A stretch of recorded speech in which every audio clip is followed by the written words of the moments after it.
are currently live. So we're up to session number 12 of the Thassilonian Resurgence Adventure Path. And everyone is, as you can see, at the table there with those, 3 empty chairs. So I will go around who we have here at the moment. We also have one person currently away, so I'm going to move him into absent. So first person up is David. Introduce yourself, please. Am I always first? Yep. Well, it's because I'm doing it via alphabet. Wow. And I'm just awesome. I'm David. I play Lvl1, who is a healy sorcerer who's awfully fond of talking his way out of things as opposed to shooting his way out of things. And he is which Pathfinder faction do you remember yourself being part of?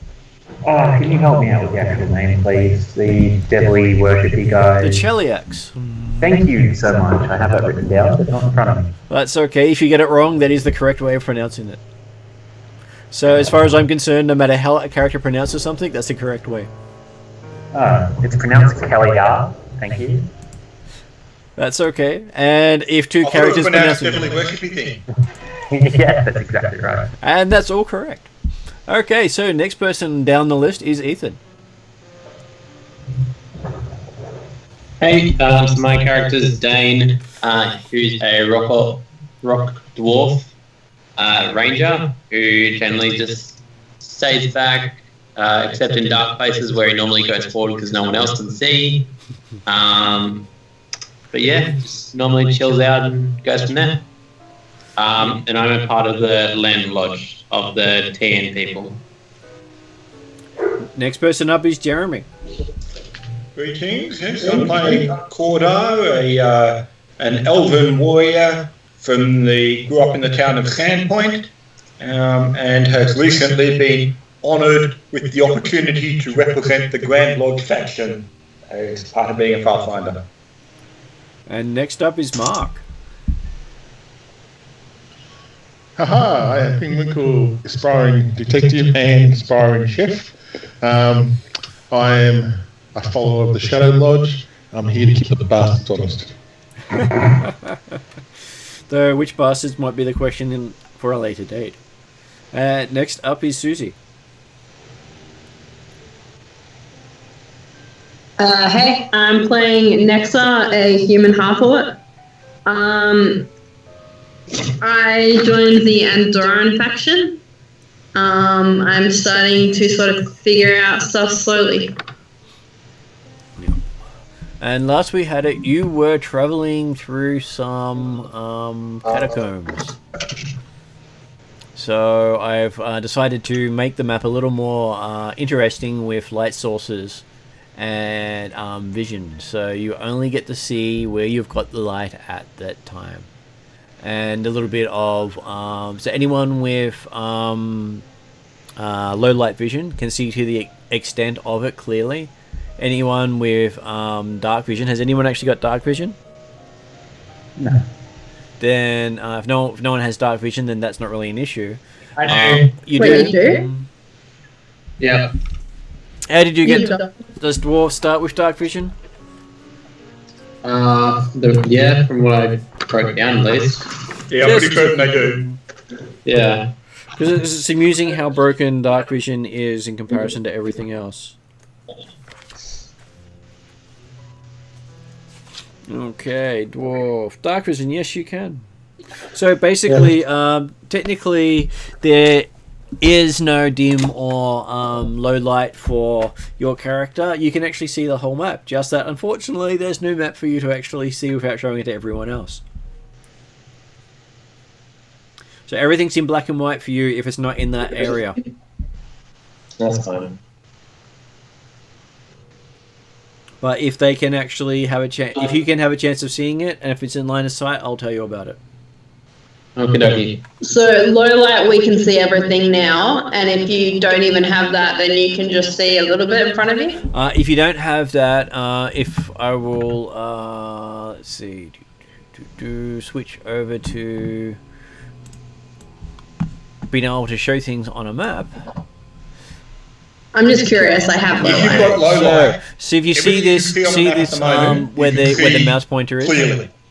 If you haven't got low light, the areas that aren't bright in the white type stuff are in dim light. Yeah. And so therefore they get concealment and things like that. And multiple overlapping lights have made a large area of that bright. Yep. No, it's cool. I have low light anyway. I was just curious. But that just means that, like, effectively, the only difference between low light or for dim light and bright light is in dim light, you've got a chance to miss or people can chance to hide and things like that. If you've got low light, that doesn't affect you. Yeah. And if you've got dark vision, you can see as if it's lit up. And there's no range limit on dark vision. You can pretty much see to the moon and past it, sort of thing, if there's something there. Okay, so I am going to do this by initiative movement. So I'm going to get each of you to roll up your initiative.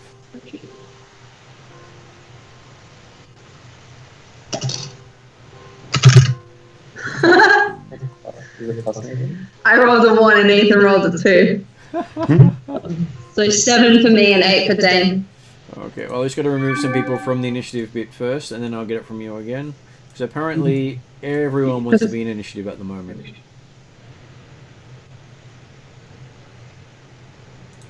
We're all important and we all act now. Exactly. Only I'm more important.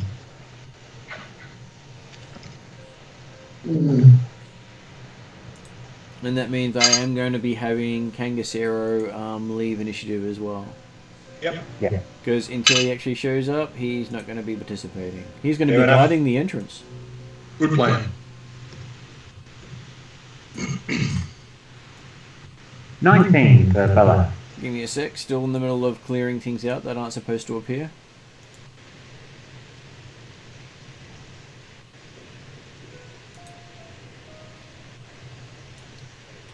You know, pre-doing the maps for you has its good and its bad points. If I forget small little things, details, it really screws things over.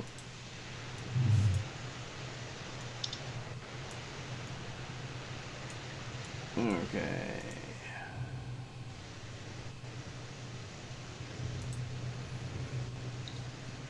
Okay, I think I got them all done, so I will now try to fix it. Okay, so what was Balast's initiative? Bella, 19. 19.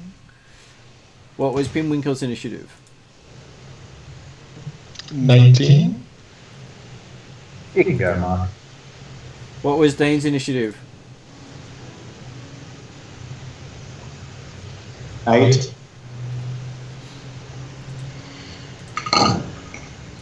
I'd have to roll for Cobalt. He goes on your initiative. Okay, cool.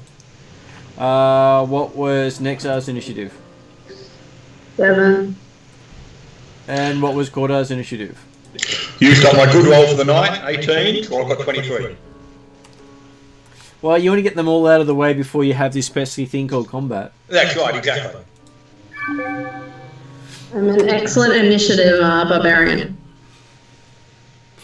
Okay, so because there are dangers around here at this stage, you are going to have to be careful about how you move and do stuff.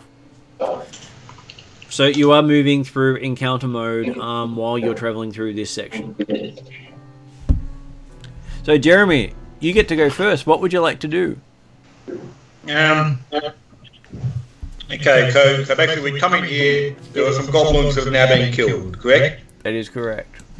And from the information that we'd had from the goblin that got captured, she was saying that there was some insects around one of them, and do we know where they were, like in the sense of the map that she Okay, drew? so you were told that the insects were down in that section, Yep. and that there was crazy stuff up there, Okay. and that there were more goblins that way. And you found dead goblin bodies there Okay. in that room. Well, in that case, there was potentially more goblins coming at the top there. I will move up to the top of the screen there. Yep. And Okay, there are some stairs up beside you, that different coloured. So this section here is a set of stairs going up. okay.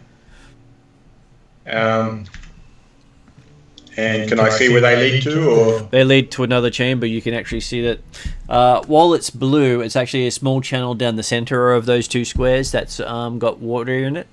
Right. You can see a reflection of water. Yep. Well, I will effectively. I'll move forward another square so that I can actually have a good look down that corridor, and do a ray shield action, and look out for any other enemies that might come from that direction Give me a and perception or roll. around me.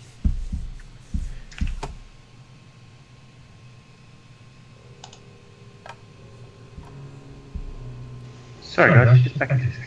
All good. So perception roll, Jeremy.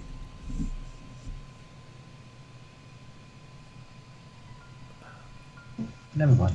Okay, 16. Okay. Next person up is Balath. Didn't I say that Mark could go first?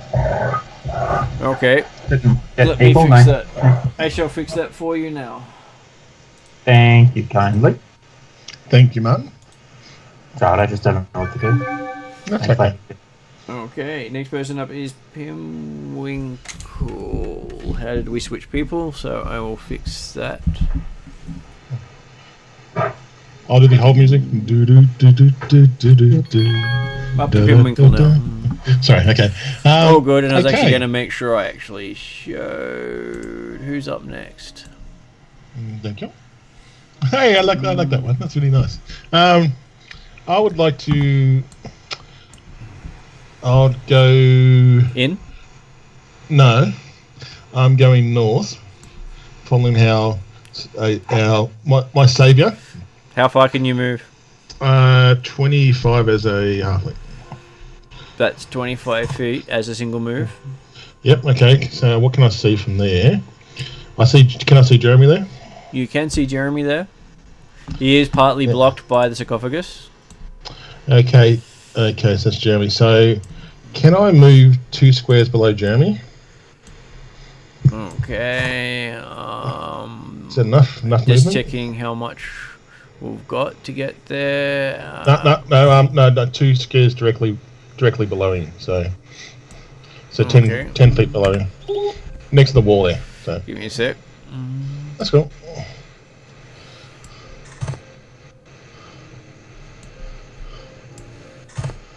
Waiting for GM. I am the GM. Yep. Just making sure it actually works properly, but showing you movement on your screen instead of on mine. Because if I do it on my screen, you don't get to see it all. And I'd like to hide, I believe, is my last action. Okay. I can do. You're in bright light. Am I bright light, am I? Yes, you are. Hang on. Jeremy is What's radiating light. That's right. 1 second. Because someone brought this up before. I think it's the exploration mode. Oh, exploration or encounter mode? You are in encounter mode. Encounter mode. So I think there's one where I can actually. There we go. That's a bit easier. I can't take cover because there's no. I can't.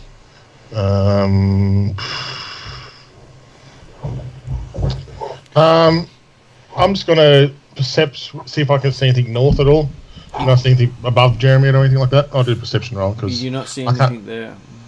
Okay, cool. I'm just gonna stand there. I'm just gonna be there. Okay. Oh, you decided to. You're skipping that one. And that one. And now it's David's go. We just had to do a few cleanups. Who's the character that's closest to me to the northeast? The north of you is Nexa. South of you is Dane. Okay, can you put me 1 square to the north of Nectar, please? And that should be my 25-foot movement. There? No, 2 squares to the right. There. That one. Right there. Okay, so I'll see if I can get you there with the normal movement. Come on. There we go. Even if it's 2 actions, I'm not phased. Well, it should be able to. I just have to make sure I do it properly. So yeah, that's 25 feet. And...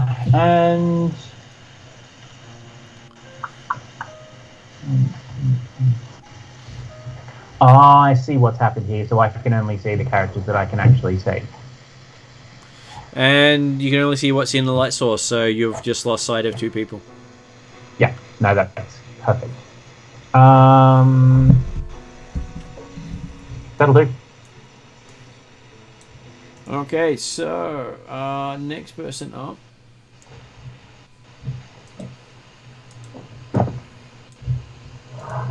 Give me a sec, just making sure you don't have to see a few things popping up that aren't there. Okay, so what would you like Cobalt to do now that Cobalt can't see anything? Can he just follow me? No, he can't see you. Can I just like grab him by the tuff and bring him with me? You Doesn't can. Dane? Oh, you turned your torch off, didn't you? You can, but he can't actually see where he's putting his feet. He is completely blind. He can see light sources elsewhere, but he can't see where you're taking him. Right. I suppose I'll just have to drag him to everyone else. So where do you want to go? Up towards Nexa and Balath. Okay, so I might actually switch over to you then. Cordai seeing people start moving towards him. He's saying, did you at least check to see if there was anything else in those rooms? Pinwinkle goes, you're the big boss guy. I thought you were going to check that first. I was coming up here because this is the way that the extra goblins were likely to come. But And I think you told me there's big bad things in one of those rooms, so I didn't want to go in there by myself. So I didn't say go into it. I just said check to make certain there weren't any goblins or stuff in there that were likely to come and attack us. what's your base move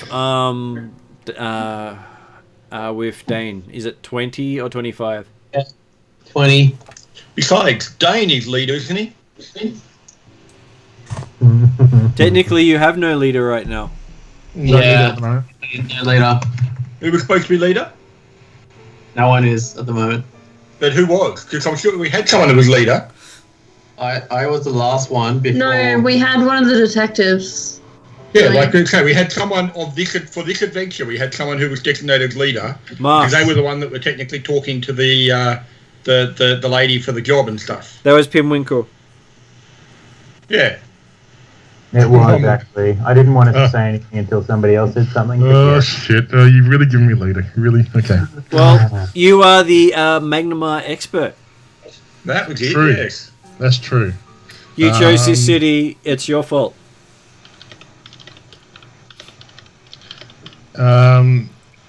Okay. Based on being a leader, I think we should get rid of the kobolds first, the goblins first, before we go check other things out. Let's do our quest first, and then we can go back for other stuff. So you've I done. agree. It was more just confirming there wasn't actually someone who was going to come out of those other rooms. And So- Dane, that is one action. You've still got 2 actions left. I will probably move up again. That's another 20 foot.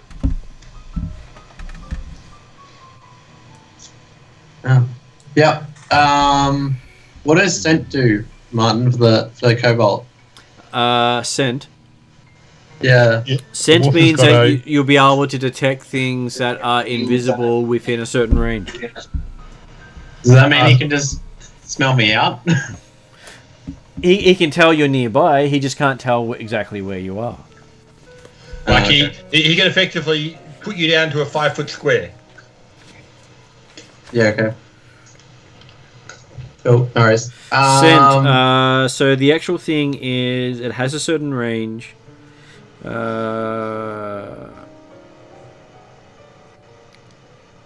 It's a vague sense, so And you don't. noting down in the sewers, it may be less effective. Yeah. So that's your second action. What do you want to do with your third action? So, is there anything above, by the way? Well, there is another room to the north, but no one's looked in it yet. Yeah, okay, but like, is there only one doorway into it, sort of thing? Like where Caldar is at the moment, or is there another one? You can't see another Not door. according to the map that we got given. Okay.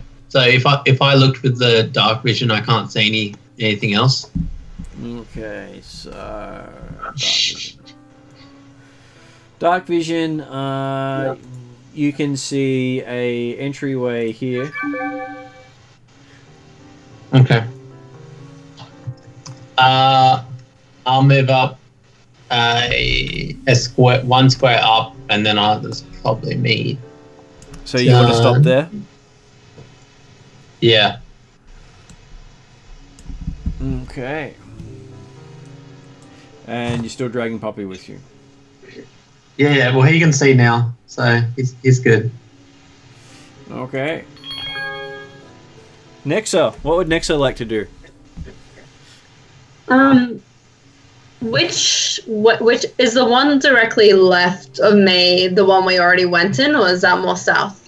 Well, that's the one you've already been in. That at least that's what they said to you. It's hard to tell with, no markings anywhere. But as far as I can tell, I think that's the room I went in before. You believe it's the one you went in before, unless you'd like to make a intelligence check and prove yourself wrong. Sure. Well, you could probably see a bit into the room already, and you might see the goblin's body still on display. So what'd you get? What'd you get on your intelligence check? A 9. Okay, you're not sure if anyone's been in there yet. Can I see anything different? Well, you didn't really look in that one yourself. Okay, anyway, I will move. I have 25 foot. Where does 25 foot put me? Do you want to move into that room? Diagonally up twice. No, I don't really want to go in there. Okay, so you want to diagonally go up twice. Yeah, to the left. To the left. Yeah. There. So that's 10, and then I'll go above 3 times. So that's 30 foot. Wait a sec. Give me a sec. You got to get to. That's 15 foot to get to there. Wait, can't I go diagonally twice? And getting up to there is. So you want to go over to here? No. What wasn't I like 10 foot away from the spot you told me was 15? Okay, so. But remember, 2 diagonals. The second one counts as 10 foot. It does. Oh, does it? Okay, I didn't know that. All right, cool. Well, I'll go up. You wanted to go to there first? Yeah. So can you move me up 25 as far as I can go on 25? Can I stop? So there. Yep, that's 25 foot. Okay, I will move 10 foot northwest.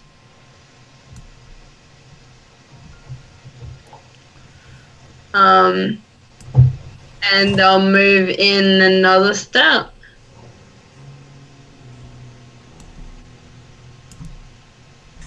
Can I see or hear anything at this stage? Give me a perception roll. Does this stop my movement? It does, because it's an action to listen. Can you... Yeah, okay, I'll stop. I got a solid 8. Okay, you're listening to the squelching of boots, the panting of a dog with a little bit of a whining, and the sound of heavy breathing. Heavy breathing, okay. Do I recognize what it might be? Yep, your own. Okay, cool. Unfortunately, that's the end of your movement. Cool.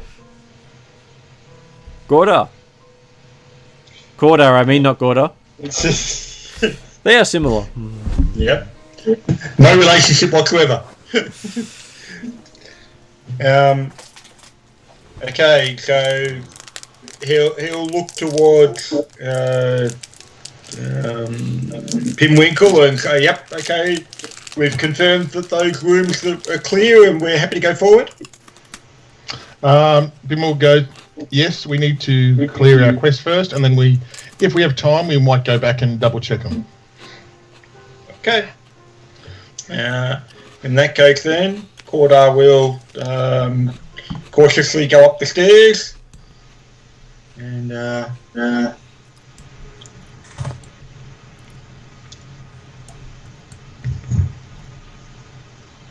So that's 10 feet so far. yeah. Well, okay, he's got what 30 feet movement, so. So basically, he'll be cautiously going up, but if he spots something of interest, then he'll go through. So, how far was that? 25 feet. Okay, and he hasn't actually spotted any creatures or anything like that at that point. Not at all. So He'll take his last 5 foot and go into the room. The bottom circle there is a pool, and the top circle is a fountain. Okay, and nice clear running water in this sewer, is it? It is not particularly clean.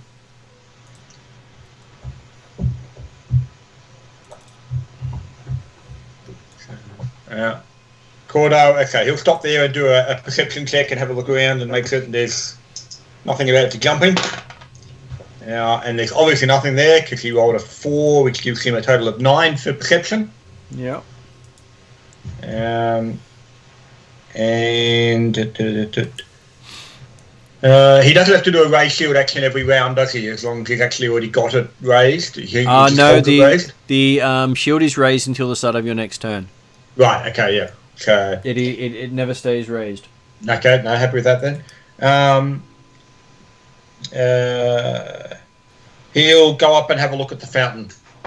Okay. With his third action. So you move up. Unfortunately, you'll have to wait till next round to look. Absolutely, yeah. No, that's what I meant, yeah. Okay, so that's the end of your turn. Okay, so that brings us to Pinwinkle. Pinwinkle will follow my trusty adventurer friend. Get 25 feet down the corridor. Okay.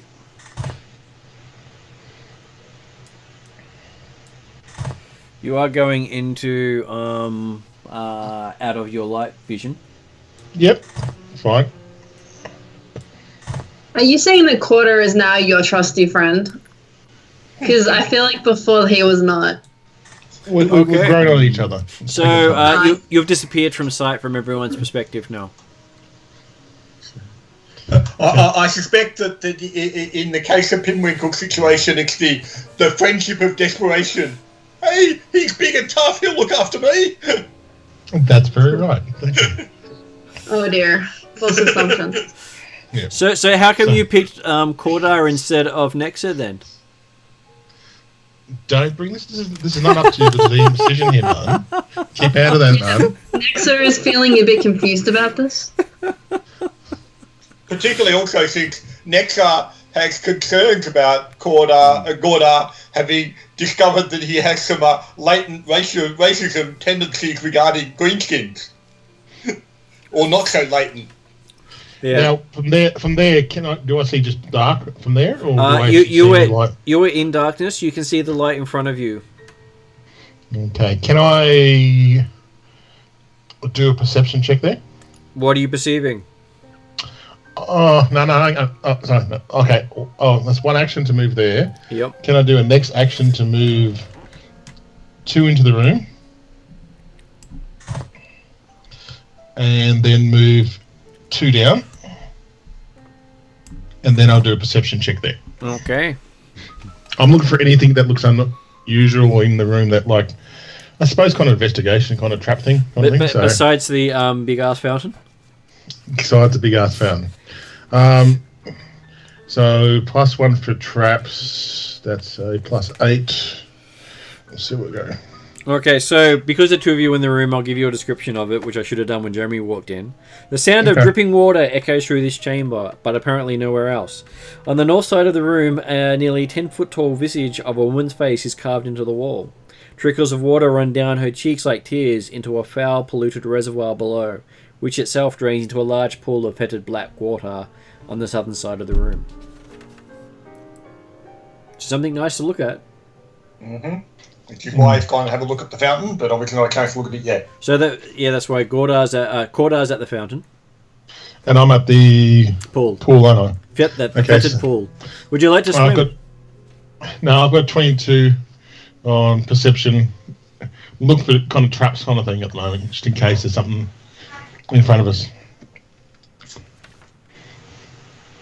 Anything that would look out of the ordinary kind of thing near that pool. The water looks trapped.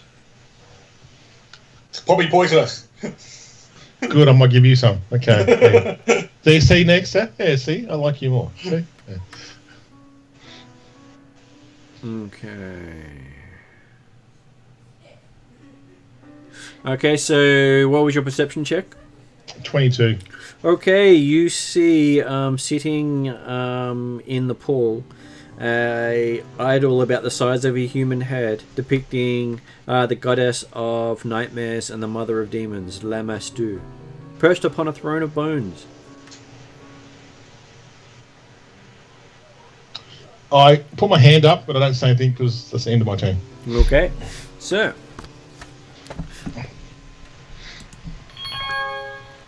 that brings us to our trusty adventurer. Balath, you're up. Well, I feel a little bit lonely right now. That's okay, you can always go down and make some new friends. No. I will attempt to make my way into towards where Mark and is it Jeremy in that other room? Indeed. Luckily for you, you take the light source with you.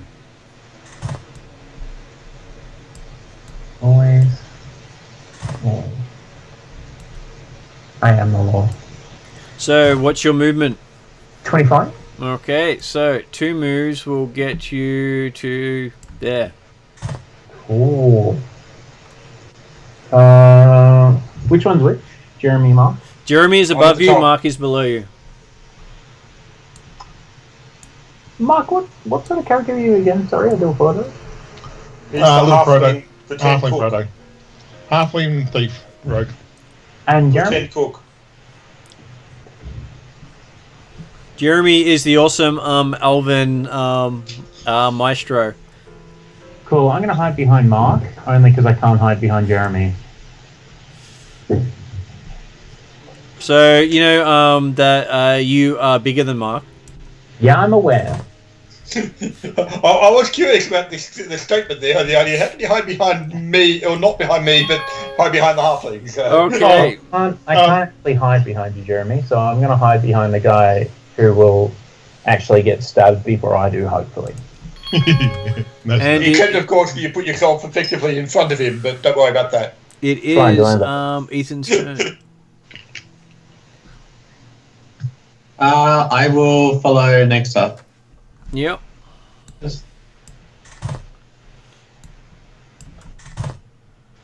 Where is she? Can I go up to... I think there's a thing above you. Is there a door above me, or... At the moment, there is a wall above you. Can I go to the left and up? Into here. That's 25 feet. Okay. That's about your maximum movement. Okay, just do that. Okay. Is that just on the 2 sides of him? So I'm glad someone decided to rush on in there. I was going to say, I had thought that we decided that was just a quick look to make sure there was nothing that was going to follow us in there. Well, that's why I was like, probably should go in. Yeah, but you don't need to go all the way in to have a look. Okay, so as you walk into the room, a red fungus throws spore clouds up into the air. How good is splitting up the party? As good as possible. Depends who you're asking. The spore thrower? Fantastic. Okay, so Nexa and Dane both need to make fortitude saves. What? Am I counting as in the room, am I? You are, because you're in the doorway. Within range of the spores, probably. You are. You say fortitude? It is fortitude. You should be pretty good at it. 15. And what did our dwarf get? 19. Okay. I need somebody. So, you both seem to have rolled well, and the stuff is a choking red mist at the moment. Nice. Okay, so that is the end of Dane's turn. Mhm. Well, What does the doggy do? Well, the doggy's sitting in the darkness waiting. Oh, yeah, Oh, I because... thought he was going to bring it. No, you have to do an action to make him follow, don't you? Well, the last thing you did was drag him, so he wasn't actually given a command. Oops. You do have to give him commands to make him do stuff. You don't want a dead doggy. Don't want a dead doggy now. Just remember that. No, I'm going to have to tell him to come get me. So it is now Nexus go. Do you wish to stay in the spore-filled room? I would like to leave the room. Okay. You know, considering Dane can see in the dark but the doggy can't, Dane should put his wayfinder on the doggy and so the doggy be light bearer. That's true. But then if your doggy gets kidnapped, you lose your wayfinder. Fine, I can see in the It's a dark. foolproof plan. Anyway, it's my turn. Be quiet. So that's 10. I know where the others went. Yep. You can see the light. I will follow them then. Okay, so what's your move again? So that's... I have 25 base. So that is one move to get to there. Okay. I'll keep going. That is two moves to get to there. Can I ask a question? Why is it like so much slower to go the second move? Do you lose distance? It's up a Because staircase. it's up a staircase as well. Oh, okay. So it's effectively half the movement type stuff. Okay, cool. And I will go... Who's the one at the north? That is Is that Jeremy. Quarter? Yep. Can I go above him?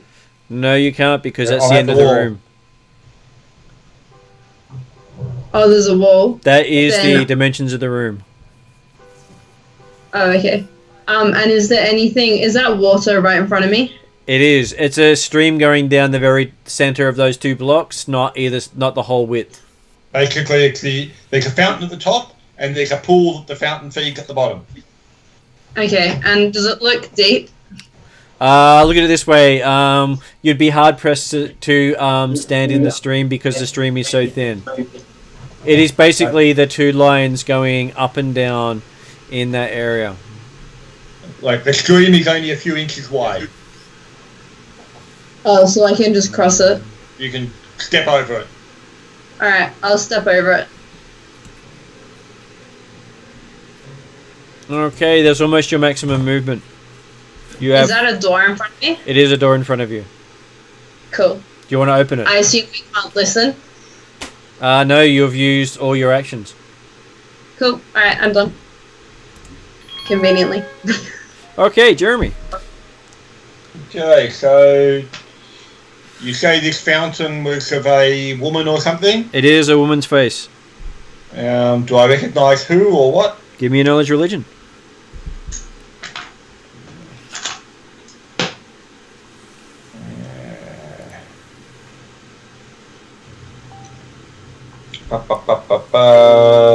Untrained 10.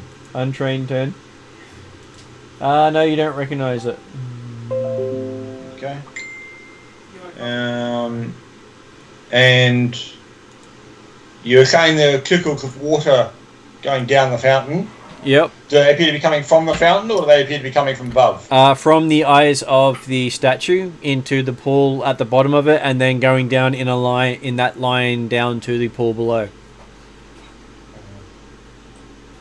I've got my hand up at the And you moment. were saying that the pool is polluted, Is are the tiers polluted? No, the tiers are not polluted.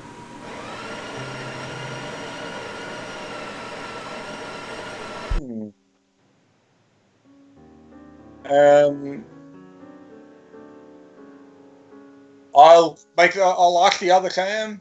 Does anyone recognise this statue? I feel like I should know, but hey, I didn't pay enough attention. Does that mean you want to hold and wait? Effectively, yeah. Like I'm just basically look at the statue, saying, "Hey, does anyone know what this statue is?" Okay, so Pinwinkle. I will mention to Belithath, below me. There's a statue of that particular idol we mentioned before in the middle of the pool. Can I do my check before, did I find any traps at all, or just saw that actual... Can I do a trap sense on that actual idol? Sure. Okay. I'm just make sure it's not trapped if we're going to pick it up. That's what I'm looking for. So,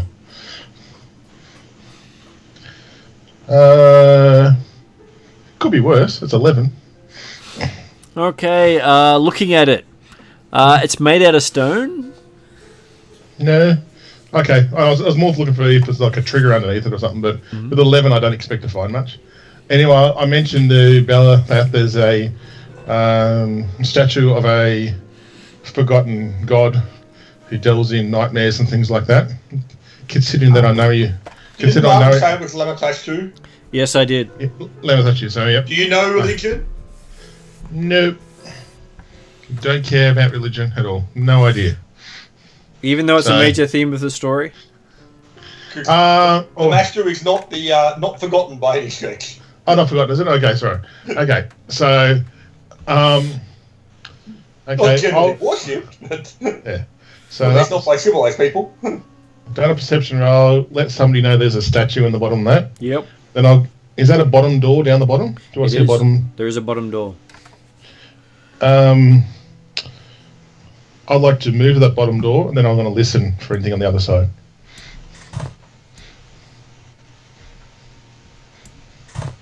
Yeah, just there's fine, yep. And that's actually where you're going to be to listen. Okay, yep. Okay, go there. And I'll go perception, I assume, for listening. Yep. Oh, that's a good one. 23. 23. Okay, you listen intently at that door.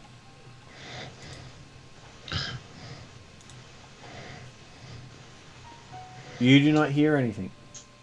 Okay. On the map we got, I suppose that would have taken action to bring the map out, wouldn't it? The map that we got, the map that we got from the goblin. Yep. Who's got it? Who's got the map? That's the question. Is it Jeremy's character? Corda got given the map. Yep. Cool. I don't know. I'm happy to give it over to you because Corda studied the map and he's pretty confident he knows. Oh, hang on, approximately where we're looking at. Okay. Both these rooms from this room, do I know does it have like anything on the map at all? Well, it says south leads to boss, east leads to goblins. Okay. Okay, so I'm going to stay here and just put my hand up saying stop. Don't anyone do too much, and then I'll wait for everyone else to join us. So. Okay. That's it, me. And Belith. I've told you there's a statue in the middle of the pond. Time to go fishing. What's a statue? It's a little idol. A little idol for the. I suppose you're the god. Did you try and fish it out? No, I haven't fished it out. I just thought I mentioned it to somebody else. Okay. I've been known to, when I fish things out of ponds, to somehow die and lose arms and hands from other characters. Yeah. So I thought somebody who might be believing demons and things like that might be better for it. I'm thinking. Hell no. I don't demons. So what would Belith like to do? Delay, please. He would? Delay. Okay, you're going to delay. You are now listed as delayed, so you got the delay symbol. Yeah, sorry to mess with your initiative. No, it actually, the tool deals with it. So if you see a little star on the side here, that represents the fact that you're delaying, and I can go back to you at any point. Why not? Okay. Bella Cane in religion? No. And Poppy's not doing anything at this stage either. Sorry, Bellas is actually. I do apologise. So, they say, Cordar asked, did anyone recognise this statue? Would Belaf like to go and try to recognise it? Well, you can probably see from there. I'll give it a go. You can probably see from there anyway. It's well lit. Bruh, the party's lit. 17 on religion. Okay, you do recognise the symbology of Lamastu, and you do know her as the goddess of corruption, as well as humanoid races like goblins, orcs, troglodytes, demons. So you're saying that the statue that Cordar's beside is Lamastu? No, the one in the pool. Yeah, And you recognise the one at the far end of the pool as being the face of Pharasma, the goddess of death, birth, renewal. Yeah. Gentlemen, I do believe that this is not the place to be. I convey that information. Thank you. Okay, so unfortunately that means you're not readied, and Yep. that moves over to our dwarf. Sure, I will move down towards Cobalt. Give me a sec. Out of the room. Out of the room. Yep. Well, we'll be giving the dwarf view of the world in a moment. Does everything look really high? Well, I got something that will allow me to... Where are we? I'm I just got that, imagining Dave. everything looks about 3 foot taller. Yeah, I got that, Dave. Don't worry. That's very funny. Thanks, man.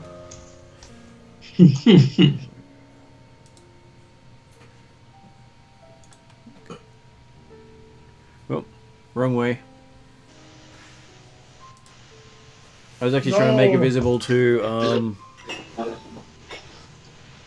now we've seen all of them.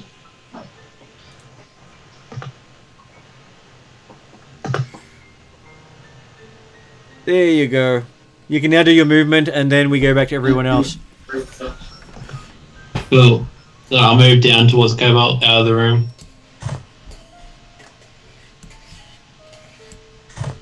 That's 2 moves to get to Cobalt. Alright. And what do you want to Why do not? then? Can I tell him to... Can he sense the others? Well, he knows they're nearby, but he can't see how to get to them.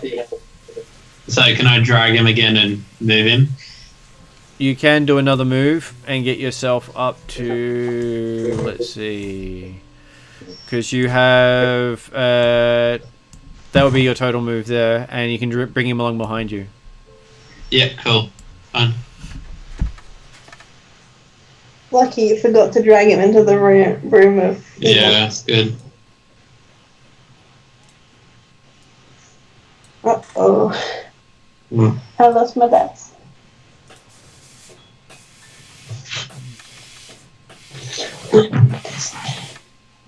What happened there?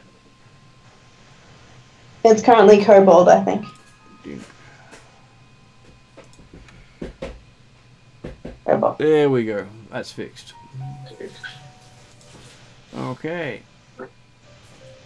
Now I can go across. Okay, so next up. I will see if I can sense anything or like perceive anything on the other side of the door. You can. I rolled a 19, so 25. Okay, listening closely, you don't think you hear anything on that door. What would you like to do with your next 2 actions? Do I recall any? Do we know anything about the map? At this point, Off in your direction, there were more goblins.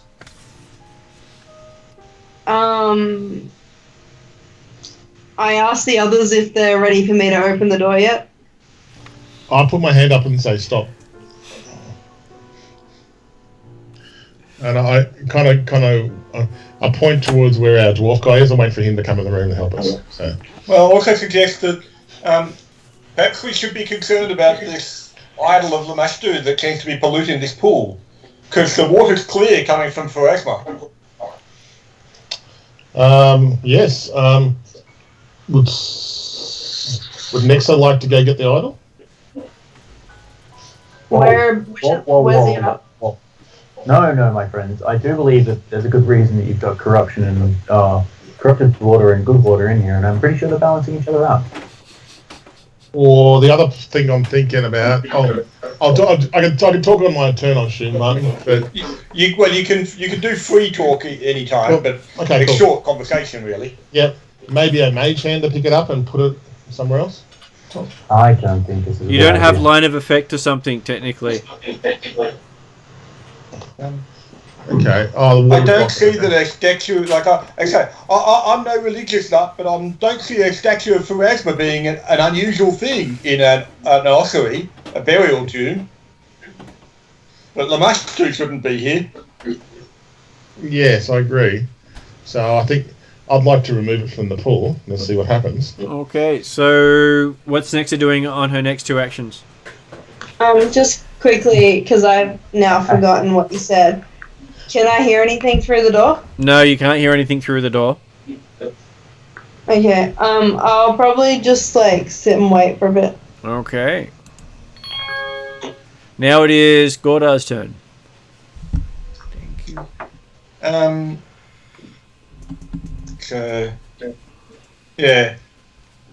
So the statue itself of Pharasma appears to be clean. It does appear to be clean. Cordar's going to actually put his hand out and actually grab some of the water, basically put his fingers through the water coming from the eyes and give it a lick and confirm that, yeah, that water's clean. It tastes sweet. Yep. The water there is certainly not the same as the water down there. How deep is this pool? In that case, so still there. So Cordar will move down towards Himwinkle. No one else is looking at this idol. And how deep is this pool? How deep is your love? Depends on how well you sing. Well, how deep is this idol? I would say the pool is probably about maybe a foot deep. Right.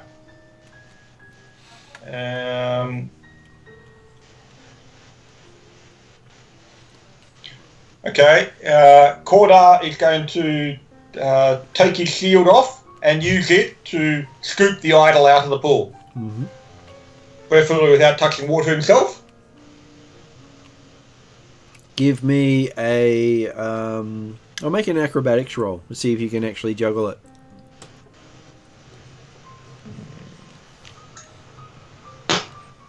Uh, 22 as a trained check.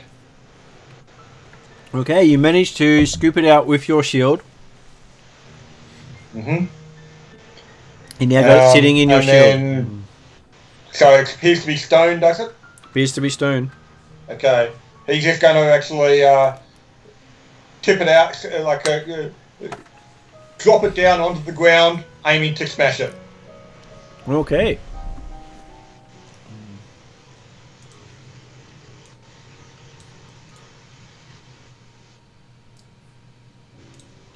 So that's always a nice thing to do. Yep, well, let's say it. He might not be much in religion, but he knows Lamastu's bad.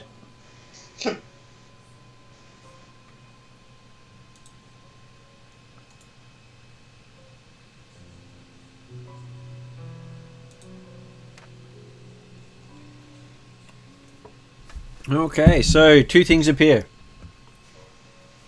Uh-oh. with a burst of light. Okay.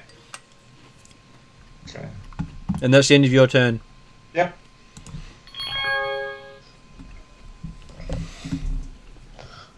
What things are those things? Well, I've got this nice shiny book. Oh, God, here we go. I'm in danger. Yeah, you are in danger. I don't choose to be next. Have fun with that. Well, you just happened to pick the perfect spot to go. I didn't have to do any work for that. Well, this is just great. Okay, so So I'm guessing that the idol smashed okay, did it? it did, and as it smashed, these two appeared. Right. What the hell did this happen? So the first one attacks Jeremy. Oh. Okay, so it hits an armor class of 28. Not a critical? Not a critical. Yeah, not a critical. Must be a triple crit.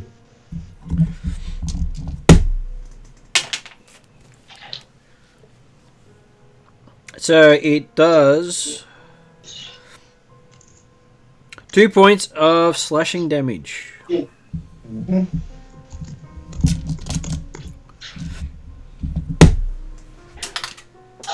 That didn't quite work so well. It has multiple damage types. And my other damage type decided to run away on the floor. That's what I get for not wanting to reach. And it does 3 points of evil damage. And you have to make a fortitude save. 14 plus 20.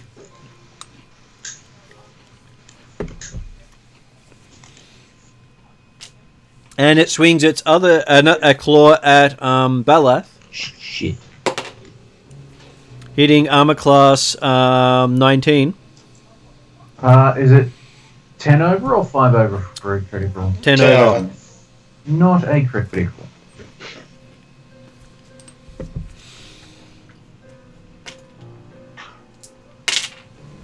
So, Jeremy, how much damage did I do to you all up? Total of 5.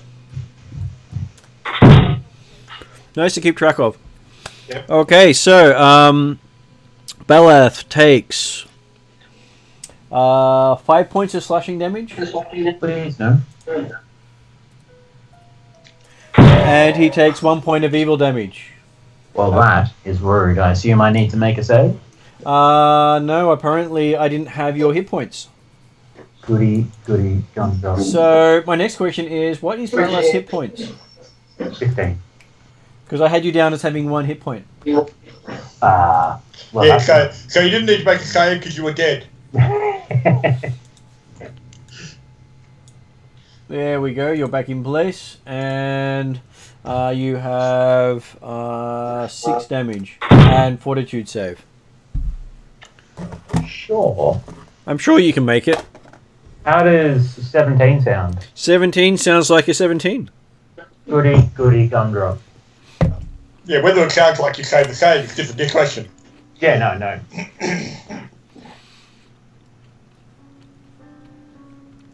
Did I say? You seem to be okay. Good show, boy. And it swings its claw at you again. No. I don't need this in my life. Hitting armor class 15. Yeah, that's still a hit. You are squishy, remember? I'm very bloody squishy. I'm very aware of it. Okay, so it does 1 point of slashing damage plus 1 point of evil damage. Cool. And then you get to make another fortitude save. I'll be back in a moment, guys. I'm just going to help something. Oh, good show. 13. 13, Oh, okay. 13. No. Sorry, no. Not 13. I can prove it. I've got it right in front of me. 23. 23. Well, hey, a bit of dyslexia here and there does help. Okay, so next person up, because they finished their turn, is Pinwinkle. Now, okay. There's no disengage in 5th ed, is there? Yeah, I'm Pathfinder, so. So if I wanted to Run away and die. Yeah, because they've got to be flat-footed for sneak attack, isn't it? Right? Do you have anything else that provides flat-footed? Not at level 1. No, I've got to be. I think flat-footed. I can't go behind them, and that does make a difference. I believe there is something you can use, but you're not actually referring to it at the moment. I don't think flanking can do it, as far as I was aware. Hang on, just double checking.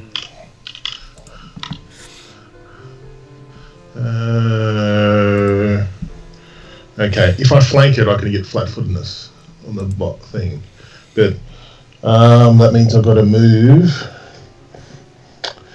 up 1 and diagonally 1 into the pool, I'd say. Okay, so someone can do an aid action to give you flanking, I believe. Assistance. Yeah. Let me see if I get the roll right. Okay, so they can do an aid action, and they can give you a bonus on your hit. Okay, but if I flank the character, it's also flat-footed. That you're flanking. If I'm right behind it, I have to be opposite sides of the creature. Okay. Well, I'm going to pull out my scimitar, which is an action, I believe. It is an action to draw a weapon. If you say you've already had weapons drawn, then that's different. But no one has had their weapons drawn. No, that's fair enough. So I'll have attack from where I am at that creature. So.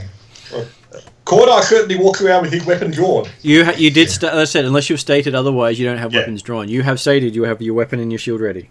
Cool. Okay. Well, it doesn't have shield ready at the moment because obviously you used it to fish out the idol. But My weapon is. Okay, so I'm going to attack the one above Cordar. Yep. That's 6 plus 7 is 13. 13. Okay, with a 13. Nope, Yeah. you miss. Miss.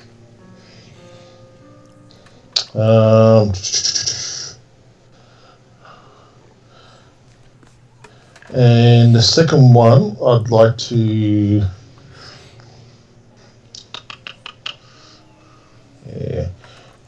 I'd like to move so I'm actually above the higher one at the moment. Sorry, that's my... So these creatures are currently flying, and the pool there you'd have to try to move through the pool doing difficult terrain, or go around the pool.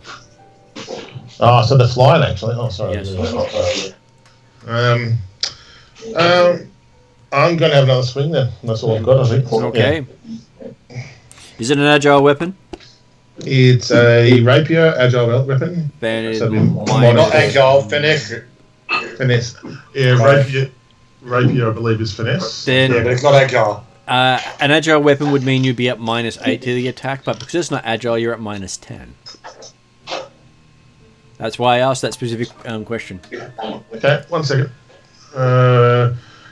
Traits, disarm and finesse it's got. Mm-hmm. So it's got deadly at D8. So you get -5 on your second attack and -10 on your third. Okay, this is my second attack, so that's -5. Yeah. No, it's you've already had 2 attacks, I believe. Just one attack. Okay. Because the attack aren't the same as actions in that sense. Yeah, I had to pull my sword out first. Oh, yes, sorry, that's correct. So, yes, second action -5. Yeah. Okie dokie. 15. 15 is a miss. It is a miss. And, I'm going, wow. Okay, that's a lot to do. Beleth. Yes. How lucky do you feel? Not very.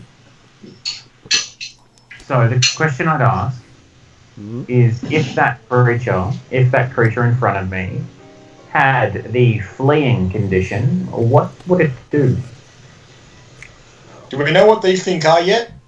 No, you haven't identified them. It takes an action. Do we have any idea what they look like? There's some flying thing that's clawing and biting you. What would That it came out of an idol of Lemestu. Yep. So, David, in answer to your question, if they're fleeing, they will spend each of their actions trying to escape the source of the fleeing condition. And it can't go anywhere, can it? No, it can. It just... Well, it can flee up into the top corner away from you or something. Oh yeah, flying. What a dick. Yeah, command is not actually a great spell. Command, hug me! Well, I can tell it to flee, but it will only flee once. You could always try and move away. Yeah, well, that is true, but I'm trying to get it to move away from me. But the problem is that for the first action of its next turn, it'll flee, and then it'll just turn around and come back, and that's not exactly what I need in my life. But okay, the point being that currently they've got at least 2 other people that they could be swinging at. If you're not there, they might not chase you. Yeah, the question is, what's the attack of opportunity fun times? Well, some creatures get it. Most don't. It is very rare to get attack of opportunity, but now more things will trigger an attack of opportunity than they used to. If you're concerned, you can still step back, effectively you're 5 foot, and therefore move after that, and then you've only got one that might get you an attack of opportunity. But as a tell is that Mark's character drew a weapon which would provoke an attack of opportunity normally. Yeah. And it didn't attack. So currently there are 2 enemies, one on either side of me, right? That is correct. Yeah, not happy with this situation at all in any way. Because if you step back, does that only give me a 5-foot movement? That gives you a 5-foot step. That's your first action. And then if they've got AOs, when you move, you could take another 5-foot step and then move again. So you can definitely make certain you get no chance of an AO if you take 2 5-foot steps and then a stride. But you don't do anything else. I have a better idea for me not dying. Okay. I will, however, take the clue of Mark not getting an attack opportunity. I will withdraw to... Run away! Take off, please. Okay, for some reason I don't seem to be able to move you on that one. Let me see. That's right, 'cause I just added you back in. Okay, so you flee north? Yep, 15 feet.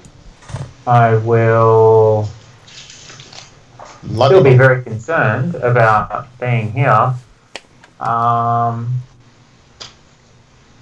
And as part of that same movement, 5 foot west, please. 5 foot to the left? Correct. And the character himself will actually be peeking around. I'll cast a heal spell, and that will be the end of my tier zone. So, as that is a single move, are you casting the double heal on yourself? I'm just going to research the heal spell again. Just leave it with me, and I'll tell you the result. Just exactly what I'm doing. You're not doing anything else other than casting heal with 1 or 2 actions either way. The 2-round action will be 8 plus 1d8 healing. The 1 action version is 1d8 healing. Yeah, of course we'll do this. The 2.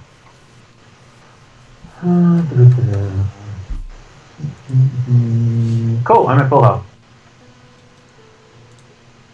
Actually, it didn't really matter because... That's you healing. 7 HP anyway. That means there's no randomness in it. You're automatically healed to full. I am done.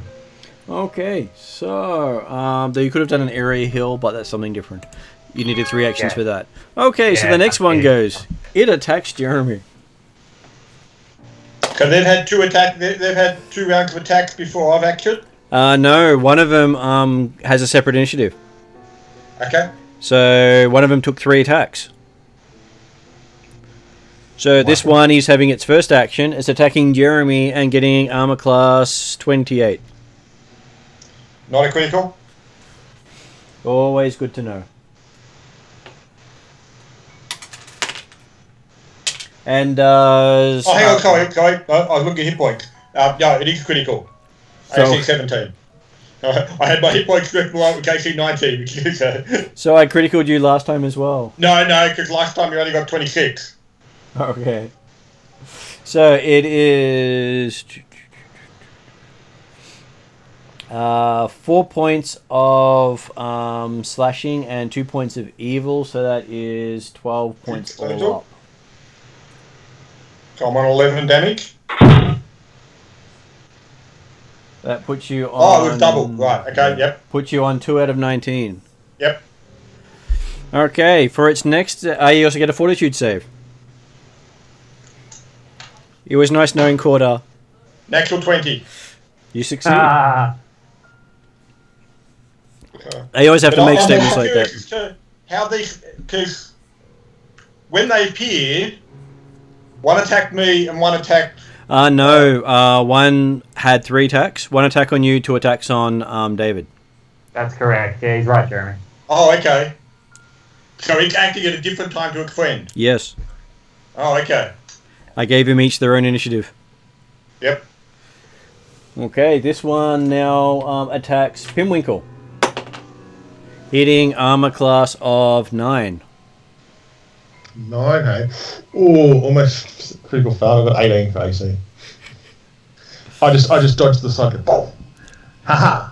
Okay, and this one then decides he's going to fly up to David. That's it. AoE for Jeremy, wasn't it? Yeah, could I get an attack of opportunity? You do. Not everyone does. No, shoot, Jeremy. 12, AC 22. That's a hit.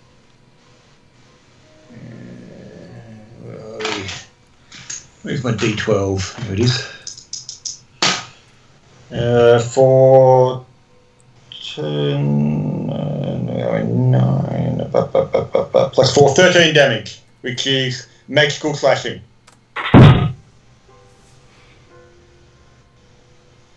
Didn't show the damage, so that's annoying. I'll see if I can get that to actually show. Death.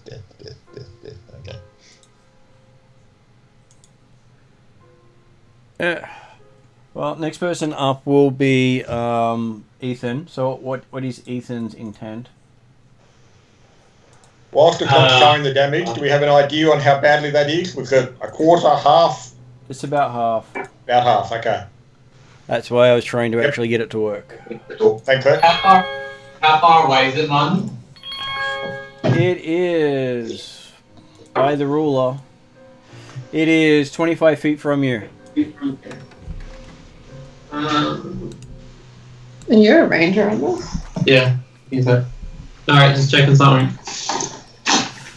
Though David's 20 feet, if that's any easier.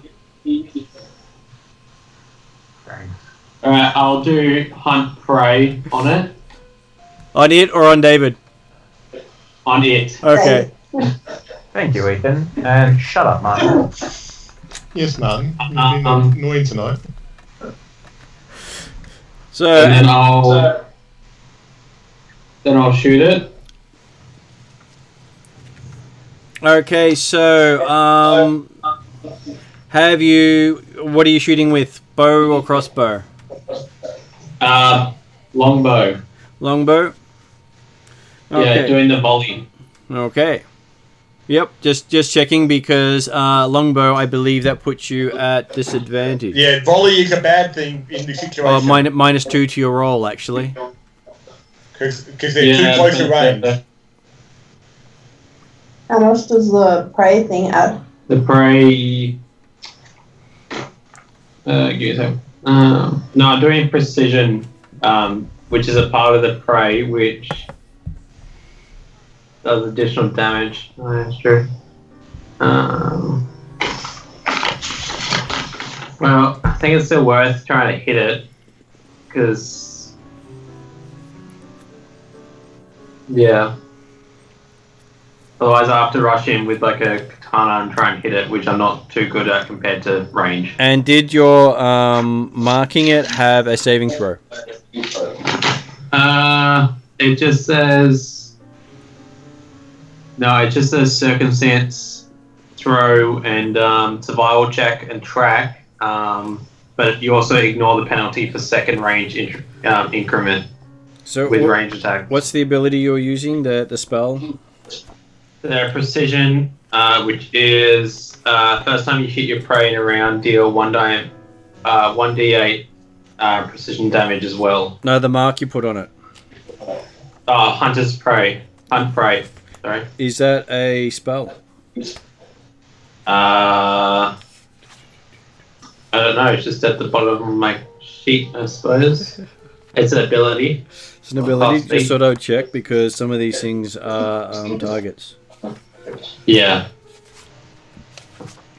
Okay, so you took. Is that hunted shot? No, it is hunt prey. So concentrate ranger action. Yeah. Alright. I'll hopefully be able to hit this thing. Okay. I lost the dice. 6 plus. Right. No, where's your bow? Yeah. 8. So 14. And then minus 2. Did you say? Because it's close range? It is within the volley range of it, so it means it's minus 2 to the roll. Yeah. So is that 12? 12. And you miss. Alright, I'll shoot again at it. I don't get a negative on this one, which is great. You still get the negative to attack, and you should also have the negative for the multiple shot. So it should be minus 7 to your roll. You don't get the minus due to its hunt prey, so it negates the second range increment. This is not a range increment penalty. This is a multi-shot penalty. That's a Did you say it would be minus 10? Minus 7, because minus 2 for being Minus within 2 the and volley, minus 5. and minus 5 for being the second shot. Yeah. Alright. Multi-shot is punishing. Yeah, I know, but... Because David's looking rather close to being a critical target right now. Yeah. Yeah. What's your armor class, David? He's shooting David? That sounds a bit odd. No. Not shooting David. My armor class is so low that you know. Alright, so what I could do to save you, David, I could switch places with you and try to take the hit. Please God do. So you're going to fire the arrow and then try to take the hit? No, I won't fire the second arrow, but I'll just move instead and replace David. How can you do that? Can I do a move action or not? You can do a move action, but how can you replace him? And you can get to there. The way. So I can get to there. You can get to there. Yeah. You're going first, aren't you, David? I think so. Yeah, David will go first on that one. But the other one will go before him. One down the bottom. Yeah, okay. So you happy with that? Yeah, look, what do you think? I may as well move up just to try and take the place of David. I'll bring Puppy up as well because otherwise he'll be lost in the dark. Okay, so at this stage, Poppy can't sort of see how to get to you easily. You did leave him in the dark. What? You still hadn't given him a command. Yeah, okay. So you've shot one. You've done 3 actions. So you don't actually have a command to command Puppy. Yeah, okay.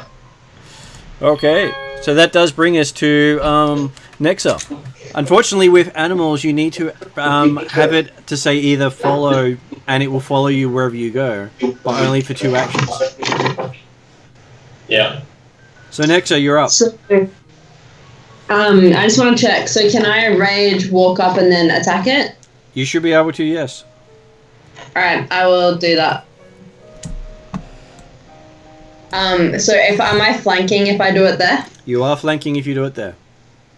Okay, so what do I add, a 2 or a 4 for flanking? You do not add anything for flanking. It is a penalty on the creature. Oh. Great. I rolled a 14. Yeah. Total of 14? Yeah. Unfortunately, you swing and miss. This little thing is so small that it's evading your blow. Yeah, do we want to use a reroll? Did you say you rolled 14 on the die? No, I rolled a 6. Oh, okay. Do we want to use a reroll if people are dying? No one's dying yet. I mean, Cordar's the one most in danger. Hey, Martin, because she's flanking it, shouldn't you get a -2 AC to the thing? She still missed. Yeah, she only rolled a 14 total, though. Just thought I'd ask. You've got another How attack. many? No, I don't. I raged and moved. Yep, that's all she had. Oh, okay. So I can. Are you sure you don't want me to do a reroll on that? How many rerolls do we have? 3? 3 total. Please use it. Please use it. Okay. Your leader said use it. I rolled lower. Then it's still a miss. That was always going to happen. Thanks, Susie. No worries. I have not rolled a single roll above 10 yet today. That's okay, I'm sure you'll get one on an... 119. You did get one on perception, I believe. Yeah, I got 119. Everything else has been a 1, 2, or 3, or an 8 or something. A 6. Quarter to the rescue.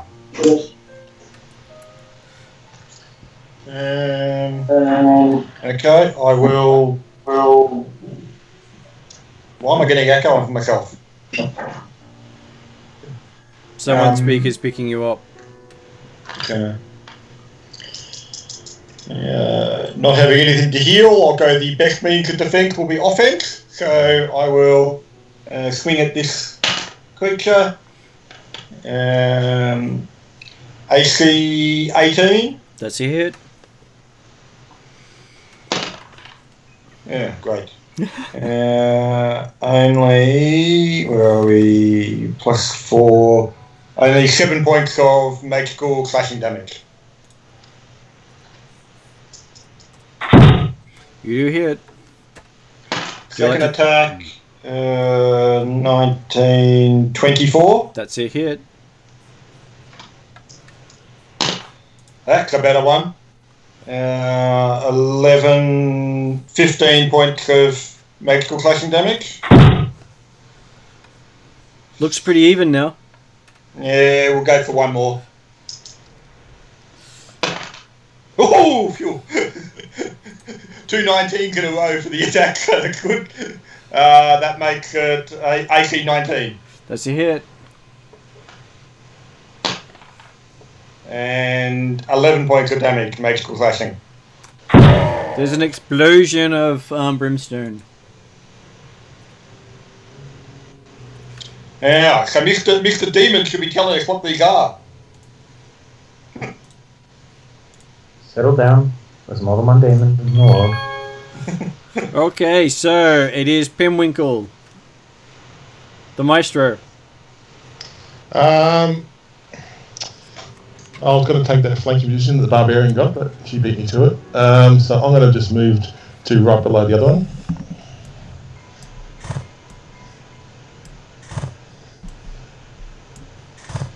To there? Yep, and I shall attack You shall. with my rapier. That's a 22. That is a hit. It's not flat-footed, so it doesn't help. But I get a 1d6 plus 4 because I'm a thief rogue. And like I said, 9 points of damage. Okay. 9 points of what sort of damage? Rapier is piercing, not magical. Okay. Because it is important to name your damage. That's right, that's fair enough. I'm going, well. I shall have another attack then. What's the worst that can happen? I can hurt myself. 11 plus 7 is 18, minus 5 is 13. You miss? Miss? It is a miss. Okay. Not a bad miss, but it is a miss. That's okay. All There you go. You can attack and then run if you wish to.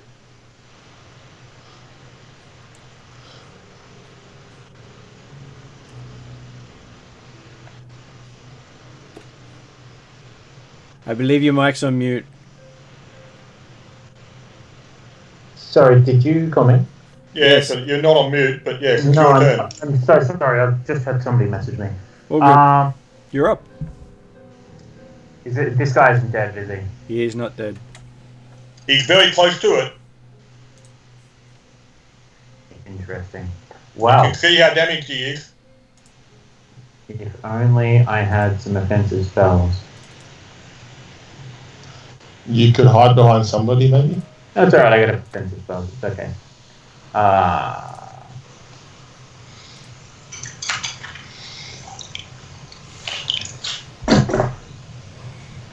Sorry, stand by 2 seconds, guys.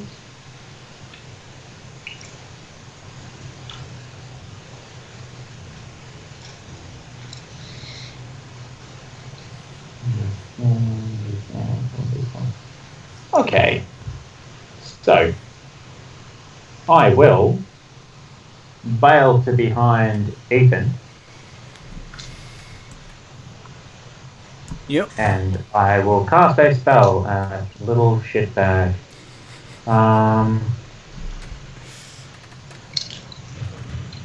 Oh, hang on. Did this guy deal evil damage before? It did do evil damage. Not casting that spell. I will cast Create Flame. Produce Flame. Produce Flame. I'm going to make a ranged attack on him. Okay. I can imagine this going very poorly. Woo! Okay, let me figure this out because this is the first time I've cast. Oh, cool. To cast an offensive spell, I've got my spell attack, which is but no, I'm making a ranged attack, aren't I? No, it's a spell attack. It is your spell attack. Sick. They've changed how it worked between editions. 24 to hit. 24 to hit is a hit, not a crit though, but it's a hit. That's okay. And we'll go back to here. 6 damage. 6 damage. What sort of damage? 6 fire damage. 6 fire damage? Yes. And it explodes in a puff of fire. Goody gumdrops.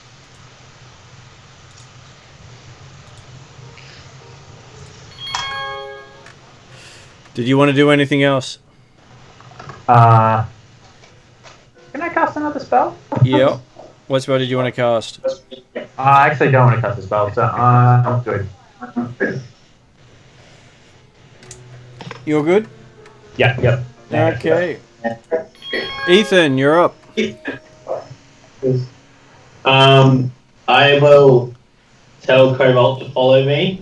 Okay. And since it's in low light, that he can come.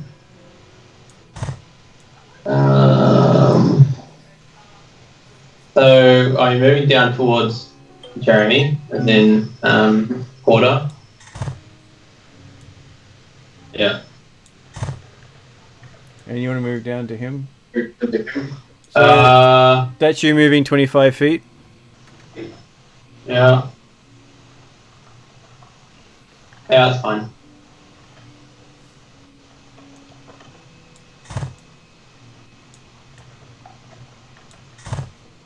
And that's Poppy moving. That's 3. Yeah, and that's 3 actions. Okay, next up. I ask what we intend to do now. Do we want to go through the door in front with me? I think we need to heal up Corda because he looks very badly damaged. I got you, fam. Thank you. But Do we want to go kill the boss or kill the goblins in the other door? The one next there has got goblins, the other one's got the boss in it. are these the goblins that will will be fine once we kill the boss, or are they always going to be against us. They might be fine if we kill the boss because the boss has been retrained. But is there a chance that they'll realize we're after the boss and then come chase us from behind? There's always a possibility. I think we leave them be then, unless I go to the boss. So I'll move in front of the door in front of Jeremy and then just wait there. Okay. Okay, if we can get to the boss before the without having to deal with the other goblins, and we can clean up the other goblins if necessary or appropriate. Yeah. Jeremy. I'm happy to wait for a minute to see if someone's saying they'll be able to heal me. Jeremy, you received 16 health. You're not out of combat. 16. He doesn't get that yet. We're not out of combat. Okay, sorry. Okay, I'd like to sleeve my rapier. Yep. Oh, okay, Martin. While I'm standing there, I'm going to pick up and refit my shield. Yep. So no, I'll have my rapier out. I'll move to 3 squares across. And if a goblin goes through that door, I will attack it. Okay. I'm just covering our back. Yeah, good plan. David, Yes. you're in darkness. You can see the light. You can see the light, but you're in darkness. Is it my turn? It is. Cool. I will move into the light. You have reached the light. And I'll take another 5 foot steps out. Can we move through allies? You can. Yep. You just can't end your turn in the allies. So you Cool, can that's right. have There a... you go. I didn't actually need to be touching him, but yeah, Jeremy, full health, I'm pretty sure. 16. 16. What would Well, that'll be If you were to one down. If you were to do that, you would have to have stopped there. Oh, sorry, that's a really good point. Yeah, I'll stop there. I believe you can do it. I believe you can do it within 30 feet with that ability. That's correct, yeah, so I'll do that. Okay. I And just need to 16 get back, out was there it? so I can get jumped. 16 is correct. Does that heal you to full? I think it would be very close. I'm not like, because it was a critical, I didn't get exactly what the number on the critical. It might be 1 down. You are currently 1 down. I am 1 down, yeah.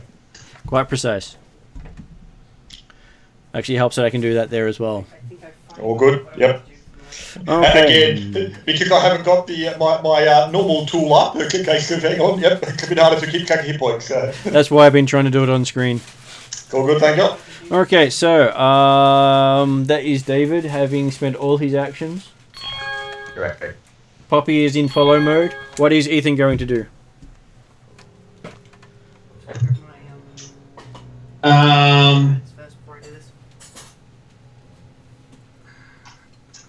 Well, okay. Isn't really anything.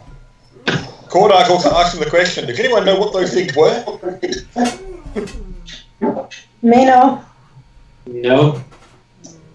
I mean, I could try a nature roll to see if I could tell what they were. Give me a sec. It would be a religion roll. So these were natural. Is that your alarm? Yeah. Yeah, no, religion roll will not do it. I bet. Okay, look, I'll try anyway. I'm not saying people have to wait you actually whatever, just Cordark asking the question out there saying, what the hell were those? I got 17. Yeah. You got 17. Religion roll will reveal to you that it is a quasit. Just give me a moment. Just give me a moment. You keep it down. Okay. We're also getting a lot of echo through you, Martin. Yeah, I'm not exactly sure where I'm getting the echo from. Okay. I don't think it is actually coming through Martin because it's also playing Martin again. Yeah. Unless, Martin, you have your crowd mic on. I do have my crowd mic on, but it's been on from the start, and there's not been an echo from the start. Yeah. So there's no echo right Is it now. better when I mute? Is it better when I mute? I think I it don't is. know. Somebody say something? Jeremy, say something? I was about to say that it sounded like the echo had gone, but I don't know what that. Yeah, it's gone. Test 1, 2. Okay, I'll try to keep on mute then. Okay. You. So, that means it is Ethan's go. What is Ethan wanting to do? But what was the answer to the 17 religion check to see what they were? You recognize it as a demon called a Quasit. Oh, lovely. It is a small winged, tiny winged creature actually, and it is a demon and a fiend. Nice. Can I move to the right 2 spaces below Mark? You can go around. Yeah, that's fine. Yeah, like just there. That is your standard move. Yep. I will tell Cobalt to come in between Mark and I. Well, he's basically following you at this stage until you tell him otherwise, because this is the first time you've given him a command. Okay. We've got the echo back again. Alright. That's because I think it's us, but he has to talk, so. Understandable. That's right then. Yeah. Can I tell Cobalt to move in the space between Mark and I? Okay. Also, He that fix it? He moves there. But now we can't hear them. So he's moved to there. Alright. Yep. Sorry, Ethan just muted our sound and thought that would fix the echo, which, to be fair, it probably would, but then we can't hear. Soundbar at least. That's probably it. I'll just kind of ready myself sort of thing so I can shoot either way or pull out my weapon if needed. So just to be aware, you've now told him to move to that position, so he's no longer following you. Okay, well I'll just tell him to follow me from now on then. Okay, so that would be all 3 actions. So 1 to move, 1 to position, and 1 to follow again. Yep. Okay. Nexa. So is Claudia fully healed now? Close to, he's got 1 hit point. Doing right now. Alright, so we're ready to go through this door. As leader, I say, please open the door. Am I Should we still check to raised? see if there's any traps first? Nah. I don't think you understand how a barbarian works. Yeah. But I'm hoping Yeah. our leader, who's not a barbarian, might think about that. Well, I can if you'd like me, if you want to wait. Okay, I will fully hold my turn as requested by the leader. But I do want to know the answer to, am I still raged? No, you're out of rage because you haven't attacked anything. I believe there are some. I can check. Oh, barbarian rage. I thought.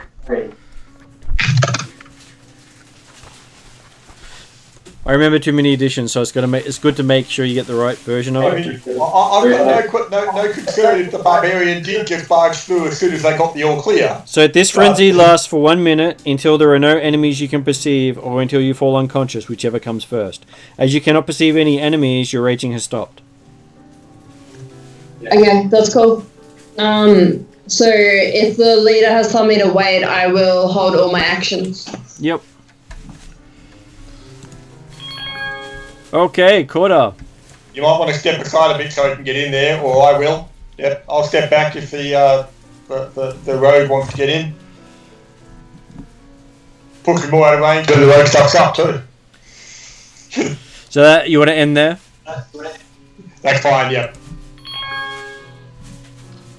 I will go down to the door. I'll have shield raised just in case. There's nothing else to do. I shall check for traps. Okay. You shall trap for checks. That's a 15. A 15. You do not believe there are any traps on that door whatsoever. Can I open the door from my area? You could. I will open the door. It doesn't open. That's locked, isn't it? Yeah. Hello. Okay. That's my Does three. it seem like we can barge through it at all? Or? You probably could. Hang on a second. So I've moved, I've checked, I've tried to open the door. If we can unlock the door, it'll be quieter. Yeah, I could do it, but I've got to wait till next round because it's my 3 actions. We're not in any immediate rush. Okay, so Catch breath. if everyone wants to delay, I'm happy to try to unlock it if you want. So, David, would you like to reposition? Yeah, you know exactly where I want to be. Over there? Well done, Mark. Am I correct? No. Well, it was safer. Down to there? Diagonal to the right. Thank you. Okay. I'm still concerned about what comes up.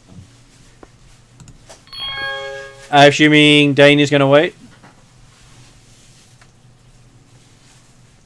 Yep. And Nexa's going to wait? Yeah, Nexa is waiting until the all clear is given. Well, I'll wait until the door's open, and then I'll go first if possible. And Gordar's going to wait? So to say, Nexar can effectively be ready if she wanted to really get straight through.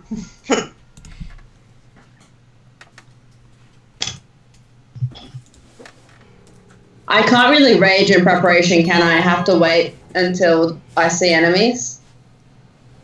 You have to see an enemy to be able to keep a rage going. And let's face it, you don't want to rage in preparation because if there's nothing on the other side, you don't want to waste a rage. So, Pinwinkle. Okay.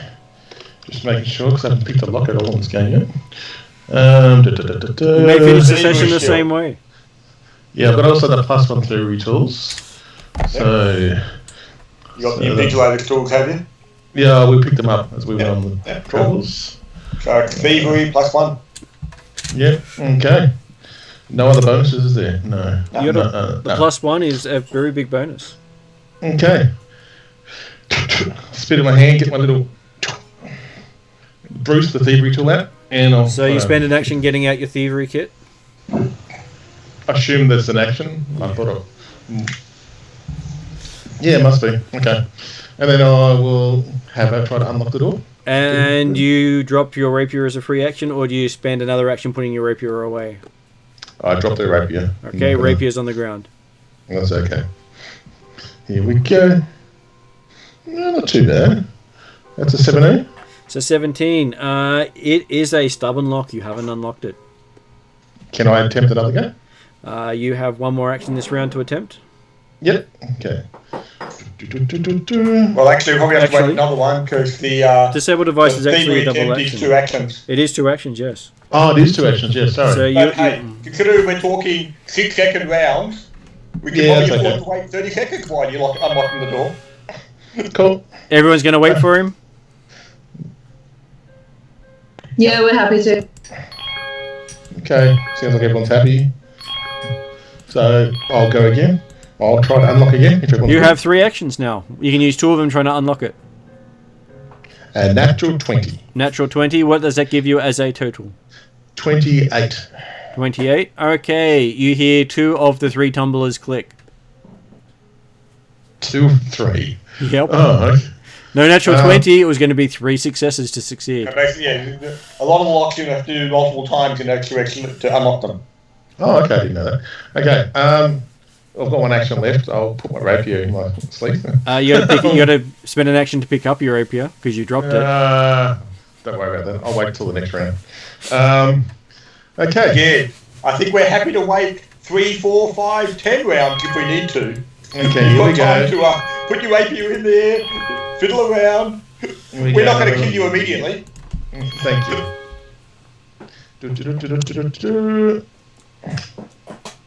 That's a 18. 18 is not a success. Woohoo! Is not a success. Is not a success. Okay. Okay. Stop So- fearing the lack of success. Okay, so I've got to wait another round, 6 seconds, and try again. Okay.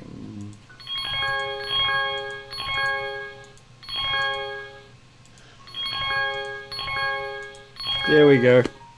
Ready? Okay, here we go.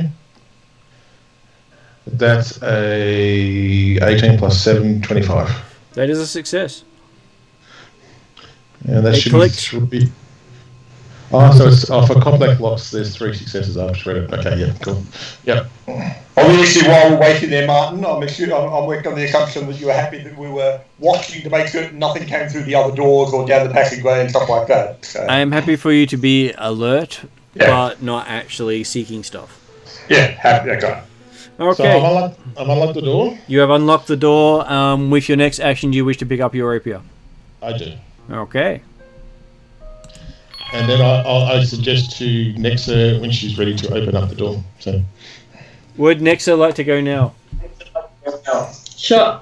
So you didn't open the door, you just unlocked it, is that correct? That I is just correct. unlocked it. Just unlocked it. Okay, I'll open the door. Okay, and I shall show you an open door. Where is it?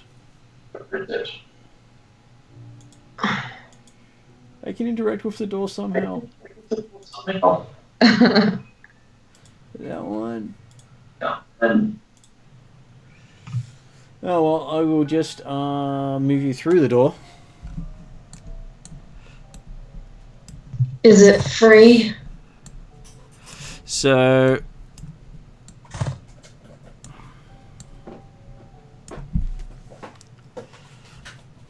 you open the door and see a hallway.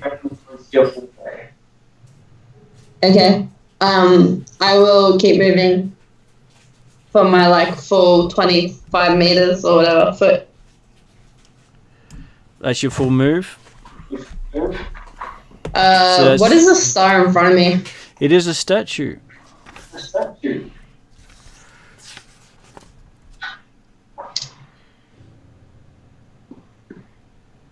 Just a statue, or do I have to spend an action to know more? Just reading something on it. Okay, so you see that statue. Is that hair or snakes? That is hair. I said statue. Okay. Does it look like effectively the same woman who was in the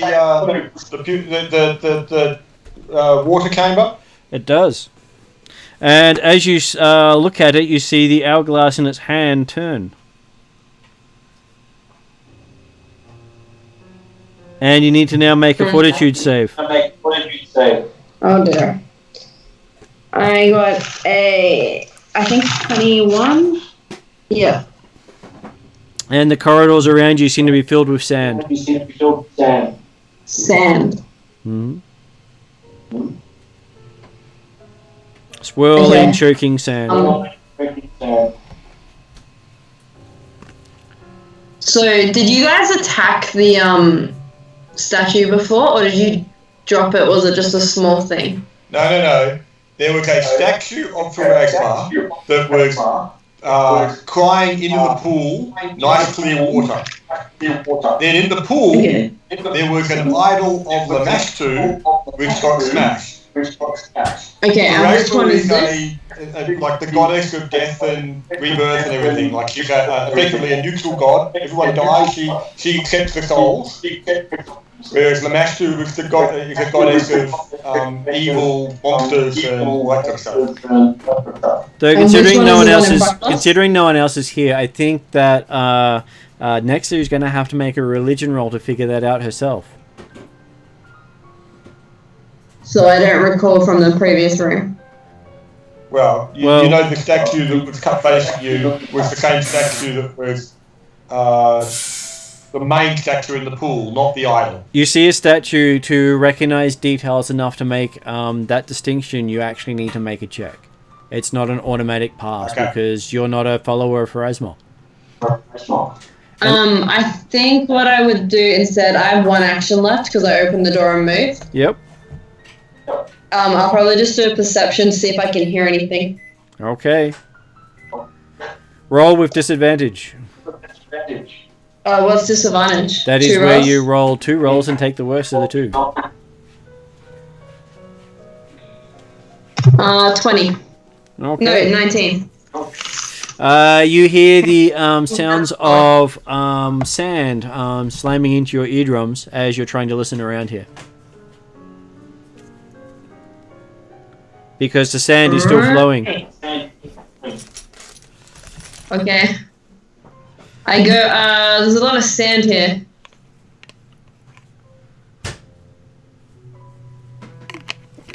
Okay, so, next person up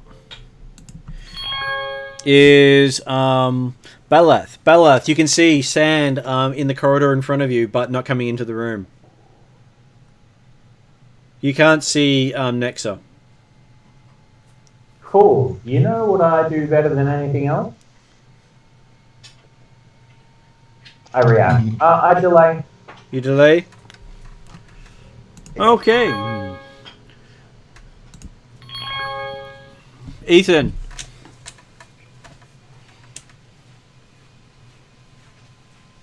Yeah. Are you hungry? What's up? Yes. What do you wish to do? I delay.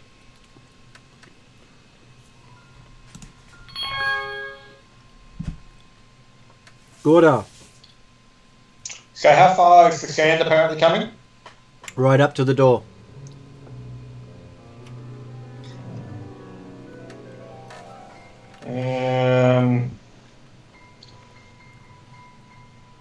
It would appear that our barbarian friend has set off a trap. Do you think you can eliminate it?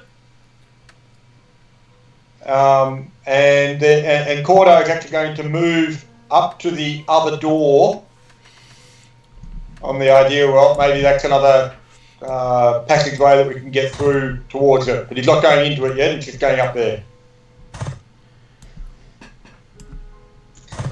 You can hear the obvious sounds of sand hitting the other side of the door. Right. Okay. Yeah, that's my turn. Pinwinkle.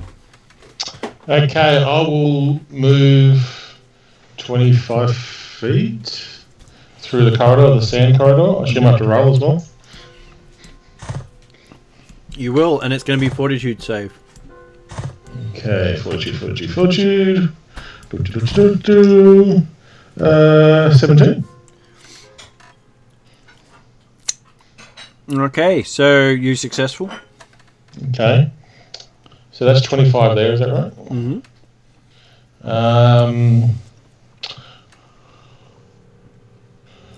And what do I see in front of me? Do I see a... You barely see Nexa in front of you. There is sand swirling everywhere. Okay. All I heard from Jeremy is possibly a trap. So I would like to move in front of Nexa. Mm-hmm. I assume I see the statue in front of me right now. You see the statue in front of you? Okay. I'm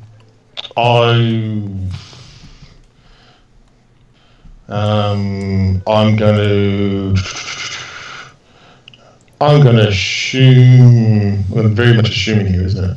I'm going to search on the statue for traps. Just because all I got told is a trap there, but I don't know where it is. So Okay. could be anywhere. So I'm going to go for the most obvious thing, the statue. So. Give me an investigate roll. That Perception. Yeah, perception. So 23 total.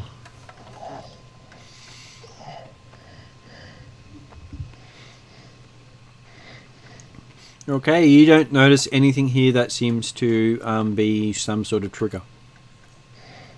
Okay. That's my 1, 2, 3 turns. That's all I've got. Nexa, make a fortitude save.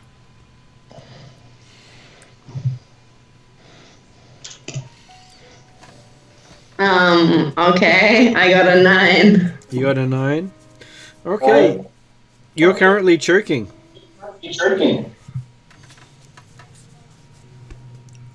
What does that mean? I mean, I know what it means, but like, what are the implications? Implications Long damage, I'm guessing. you are no longer breathing. Then you take 1 point of damage. 1 point? Yep. I believe that after a certain amount of time, you will actually pass out. Okay. And as far as I can tell, there's sand everywhere in this direction. So to get rid of the sand, I need to leave this area. You don't know where the sand starts and finishes. You're completely surrounded by sand. I will do the only thing that I can think of and be a barbarian. Beat up the thing in front of you? No. I will try and fumble past him to the right. Mm-hmm. So south.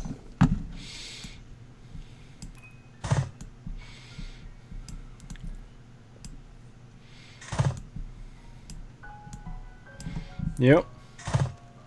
What's it? Where am I now? There's a door. Is that a door? Yep. Can I try fumble through the door? You can. So, as an action, you open the door. And you step through, because there doesn't seem to be any sand in that room. There doesn't seem to be any sand? No. So can I breathe again? If you step into the room. I will step into the room. I'm pretty desperate to get out of the sand. Uh-oh. I found all the enemies, guys. Well, you gave him time to get together. Well done.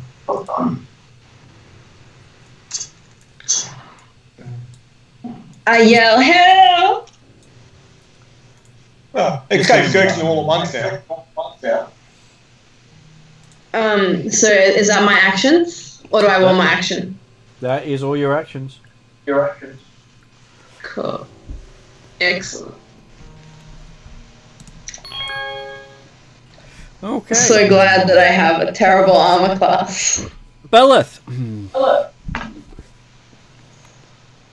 There's a wall of sand in front of you. Anyone got a shovel? While it's twisting and turning. Can you zoom out slightly for me? Well, from your character's perspective, you can see that. Sorry, I just needed that. Did anybody else bail into the sand? The Pinwinkle did, the fearless leader. You've gone in to try and disable the trap. Did anyone with a brain go in? Wow. Well, luckily he can't hear you. Well, no. Sense you and is unimpressed. Those with brains didn't go in. Yeah. So I will follow Corda. So you follow Corda? Yes, please.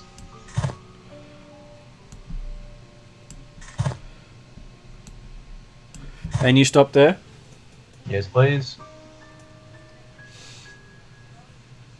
Okay, so next person up is going to be a goblin. So he's going to go and do something funky. Okay, so...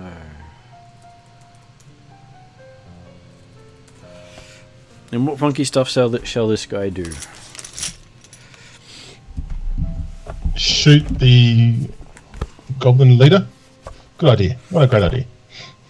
So goblin leaders are big tough orcs. Is that correct? Is that what I'm hearing? No. I just said just shoot the goblin leader. Shoot the rat. Shoot that giant rat there. Shoot the orc. Oh, okay. Apparently, your suggestions aren't going so well through the moving sands. Thanks, bud. Hey, I just want you to feel like everything's going well. Okay, so that guy's go. He cast a spell. I now have to look up those spells.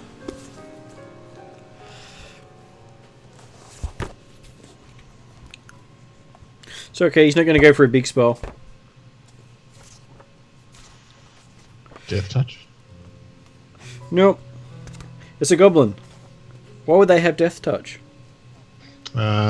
Stinky fart. Possibly. Okay, so he casts a 2-action spell and throws a ball of fire at Nexa. Does Nexa dodge spectacularly? What is your armor class? No comment. Then that's a hit. 16. He misses. Yay. You dodge spectacularly as a ball of fire comes in your direction and hits the wall behind you. Nexa whistles. Okay, next person up. He shoots at you with a short bow. Hitting an armor class of 21 actually. Well, I'm 16, so I guess I get hit. Yeah, at least it's not a crit. So it does 4 damage. Oh. Sorry, that was it wasn't deadly. It was a D6. But I'll take the 3 damage instead. So 3 piercing damage on you. So 3 total? 3 total, and he has a second attack.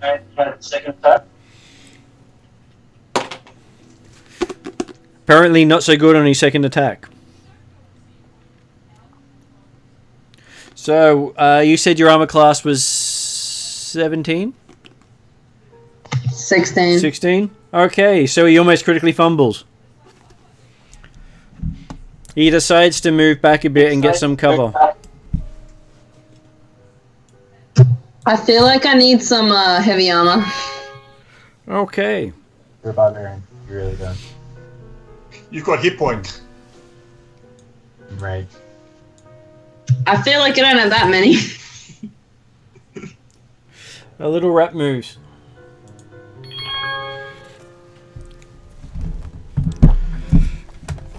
Yep. It's trying to stop things from going everywhere. Too many books open at once. Okay, unique monster. Always fun. There we are, that's his page. Okay.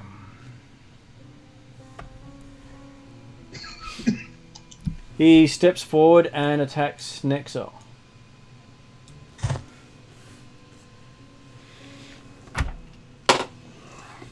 Rather badly.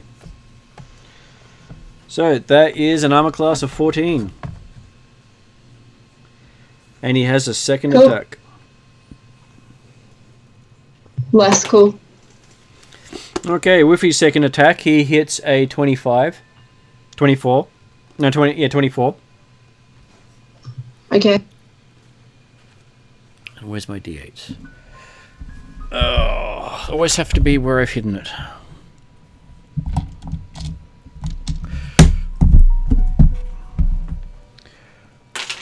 So he does 7. He does 10 slashing damage to you.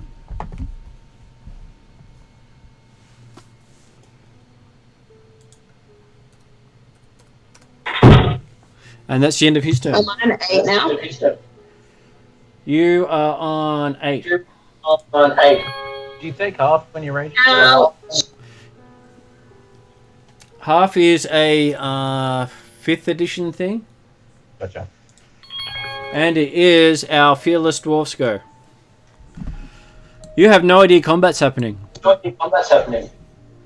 Oh. So this is what you know.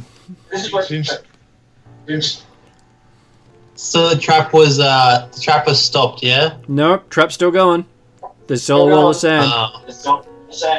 I don't like this. Did we not hear that Nexa started to choke and then ran off? As soon as the sand started going, the sand blotted out all other sound. Couldn't hear anything over the echo, sorry. Is the echo? Okay, so as soon as the trap went off, you couldn't hear Nexa, and Nexa couldn't hear you guys. Okay. But you know I didn't come back. You know she didn't come back, and Pimwinkle didn't come back. Did I hear about him? No, because you're in the middle of the sand. The sand is making it almost impossible for you to hear. Can I see where she went? She went south, and you lost sight of her. Okay. What do you guys think, Belath and Porter? I think we need to get around there pretty quickly. We've lost 2 people. Certainly. Or do we head down there knowing that the trap's still in effect? Because we Hold your don't know breath. if it is or not. So you're gonna head down. You're gonna leave. Yeah. Okay, so you get to there. Give me a fortitude save. 26.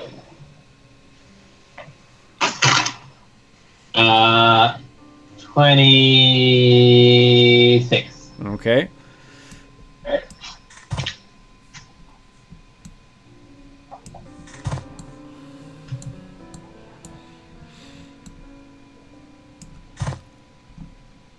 Okay, while you're doing that, Poppy will follow you. Give me a fortitude save for Poppy.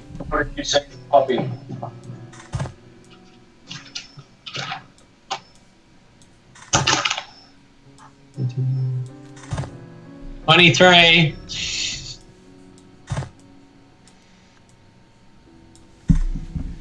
Okay, so at that point, you don't know which way Nexa's gone.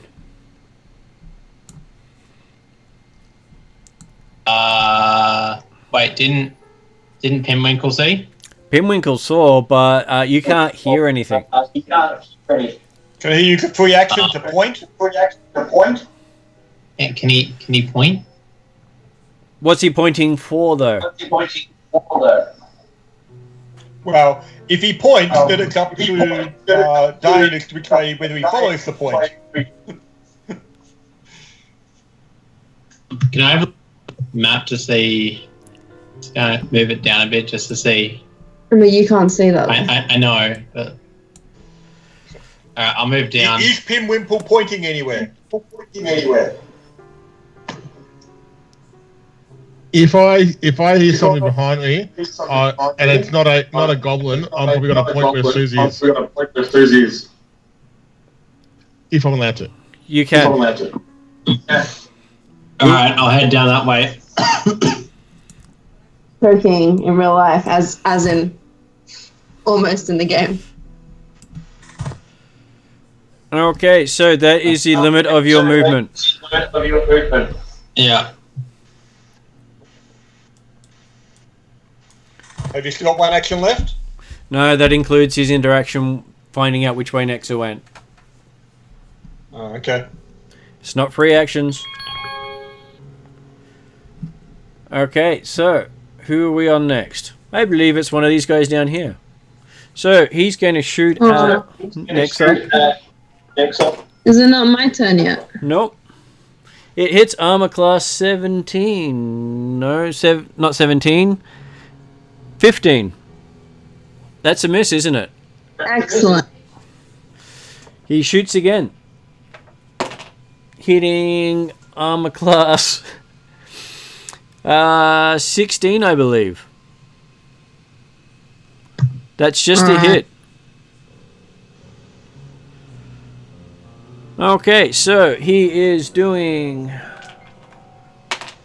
3 piercing damage.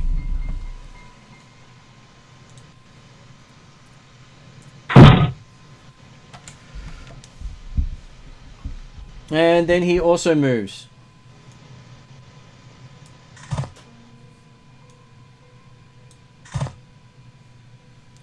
Okay. This guy goes. He shoots his bow at you. Getting a 23. Just a hit. Doing 2 piercing damage. Just a hit.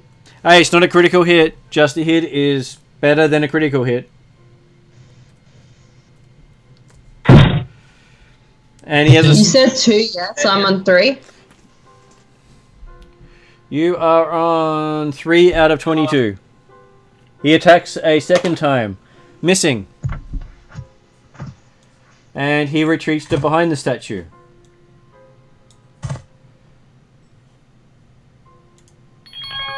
And it is this guy's go.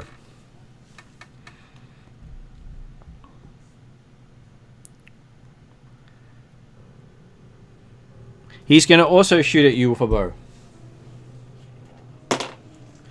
Apparently not very well. He thinks you're tricksy and decides he's going to spend his action moving.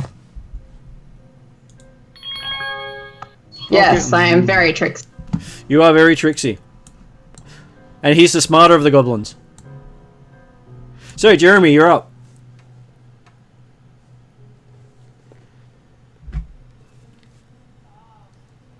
Jeremy, not on mute. Hello, Jeremy. I can wave. Jeremy. Sorry, I was talking about. Yeah, I put it on mute. Yep. Okay, I'm basically moving down through the corridor. Going to hold my breath as I enter, and cover eyes a bit, like not actually blocking sight, but it may protect them from blowing sand. I'll give you a fortitude save with advantage. And okay, I mean to move down there. Much as possible. Natural 20. You're fine. And a 5, so but I'll take the 20. So that is 2 moves. I've got 30-foot movement, so I'm happy to do a third one. And I'm happy to keep following in the direction that someone's already in front of me, so I'll keep going there. And so that's the end of your second move.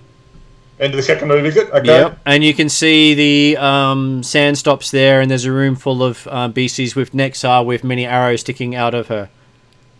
Okay, then I will. So this will be third action, so I can't actually attack it, but I will move in onto Nexar's left. Actually, like looking down the screen, so no, the other side. Okay. Like assuming Nexar's facing downwards at the moment, I was going Nexar's left. Okay, that side. Yep. Okay, end your turn there. Yep. In fact, actually, no, I'll go forward another one. I've still got some move, haven't I? So yep. I'll go forward another one to there, yep. Like down the screen. Down the screen to there? Yep. Yep. So therefore, there's room for someone else to come in on that side if they wish to, or the other side, whatever they're doing. So. Okay, so that brings us to Pinwinkle. Fortitude save. Okie dokie do. That's a fail. What'd you get? That's 8 total. 8 total. Okay, so you critically fail. Really? It was 18 the benchmark. Okay. Gasping. Might want to use a reroll. Oh, we have rerolls, don't we? And is that with your trap bonus? Trap bonus? No, this I think your trap bonus applies to saves versus traps, does it not? Actually, just looking at it, it was actually a fail, not a critical fail. Okay. It probably matter with your trap bonus applied to it, but I'm pretty certain that your +1 to traps applies to AC and saves. Okay, let me double check that, but thank you for letting me know. This is something here.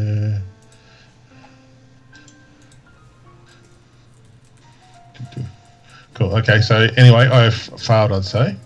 Unless it's some...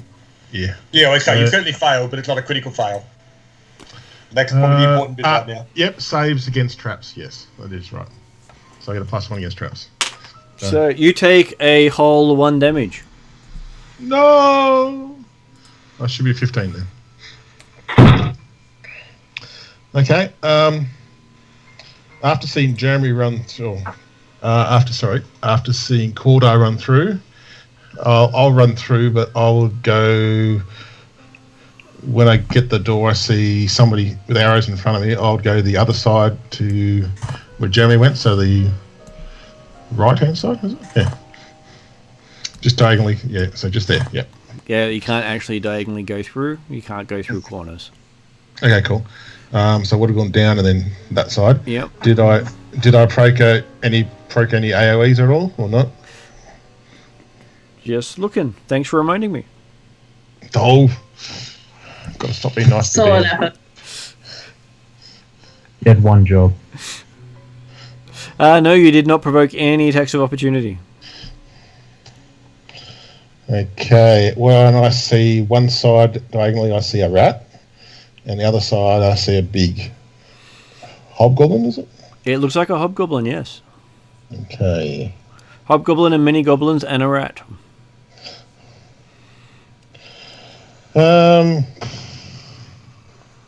Okay, just one. How big's a rat anyway?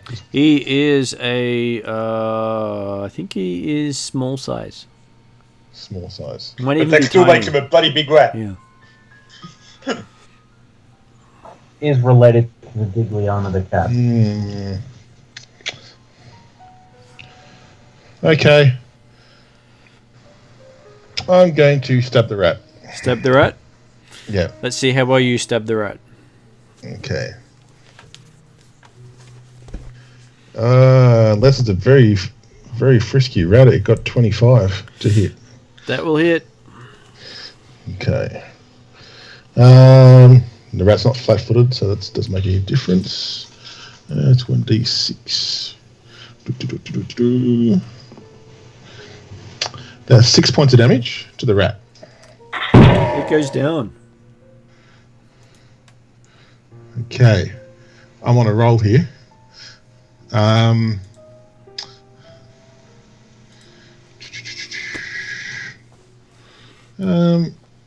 going to attack the other guy. Yep. Might as well. Okay, here we go.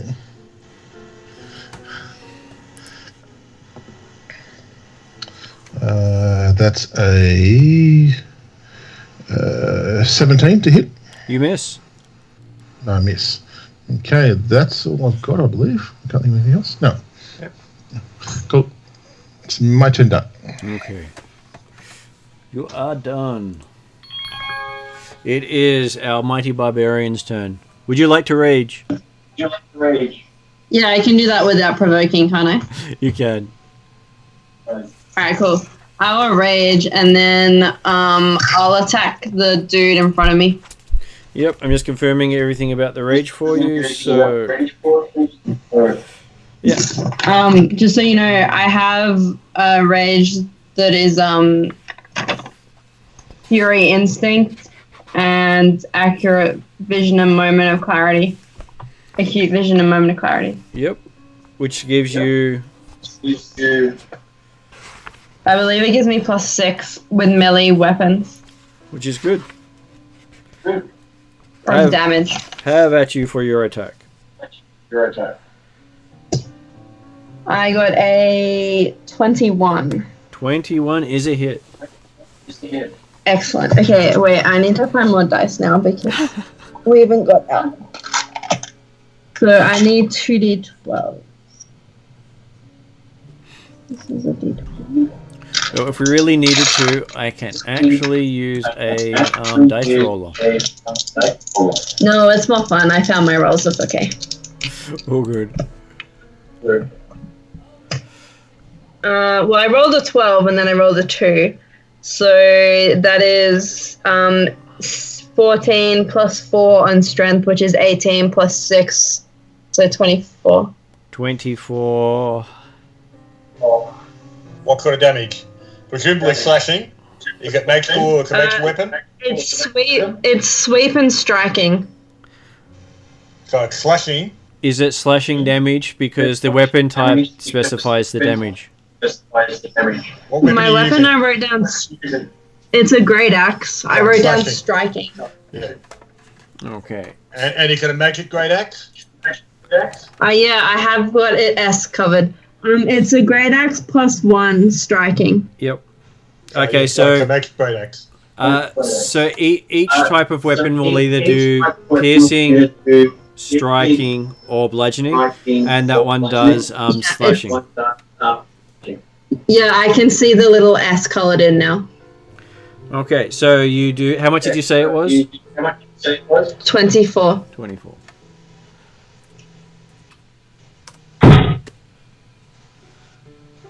Oh. Cool. Would you like to strike again? I have nothing better to do than try again. I got what's my negative on this one? -5. So I got -5. 18. You just hit. Oh, thank God. That was the magic number. 17 plus 10, so 27.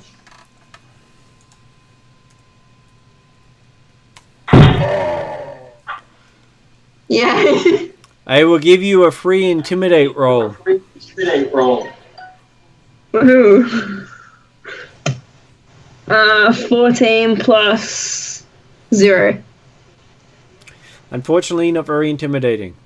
It looked impressive, but you didn't give enough ground. I don't know, I feel pretty happy with myself. Okay, so that brings us to Beleth. By yourself. In the dark. But you can see. No, he can't. All right. Yeah. Oh no, sorry, it's the dwarf with the They left you alone in the darkness. You feel great now. Everything's crawling all over you. I guess I'm going to cast light and then go in. No, I'm not. I can find exactly where bloody the sand was. Would I not be essentially blind? You are currently blinded. Would I not be blind in the sand? You would be blinded in the sand as well. And if I had light? If you had light, you could actually find where the sand is. Cast light.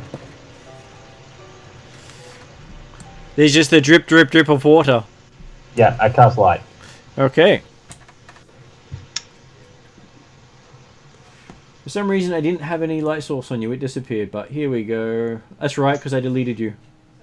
That's why you didn't have any light. because you turned it off. There we go. You now have light.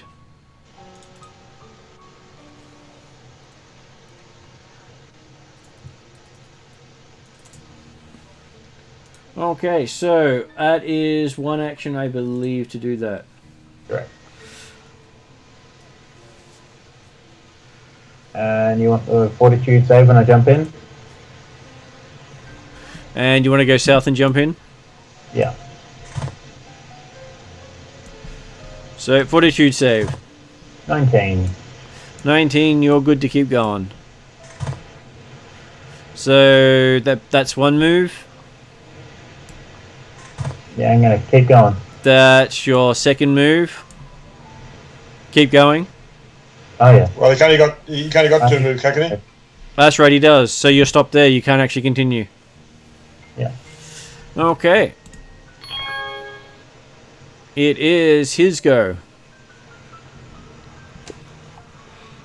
What is he going to do?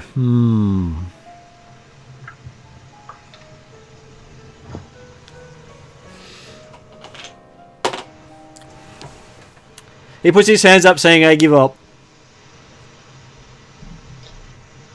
In what language? He says it in common. Okay.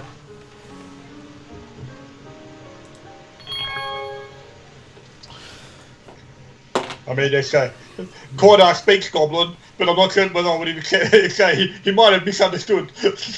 Okay, so the bowman below shoots at the guy who just gave up.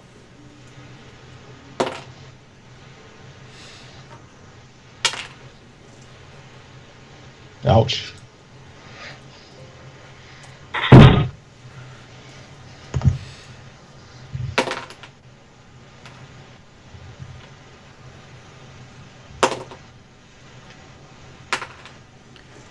And hits him twice out of 3 shots.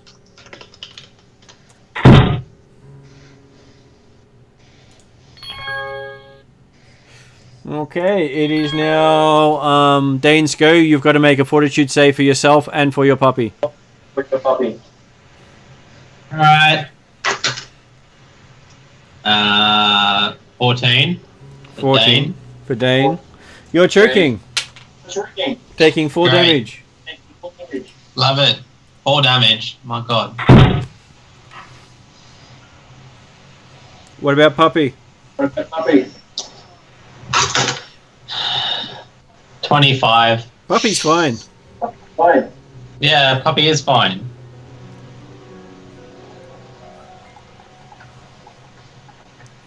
So what are you doing? I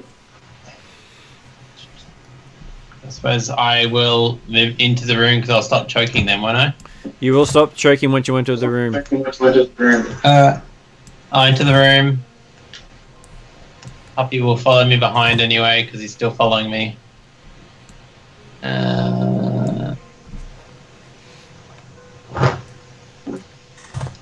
Is it one movement just to get into the room, sort of thing? You've moved 15 feet so far.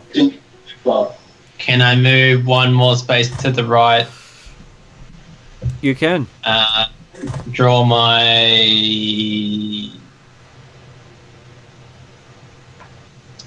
Warhammer. You drop your bow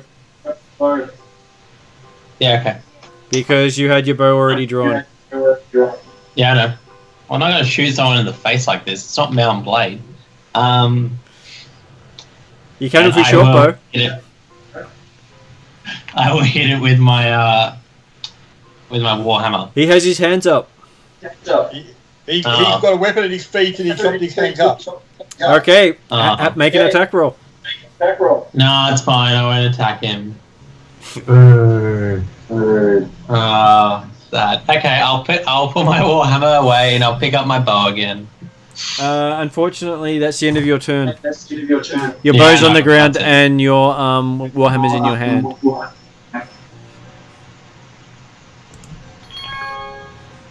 Okay, so his go. He shoots at the guy who said I give up.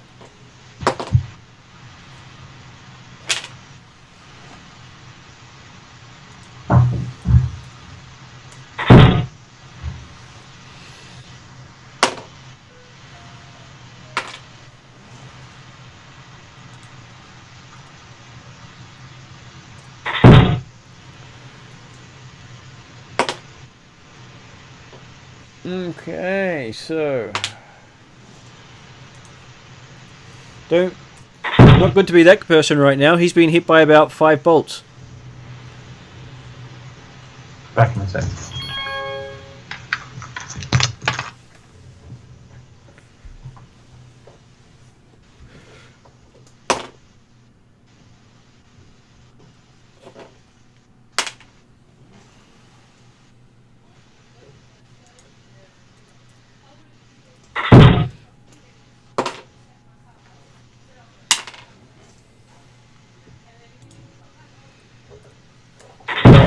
Can't believe how many shots it took for the other goblins to take out the person who gave up.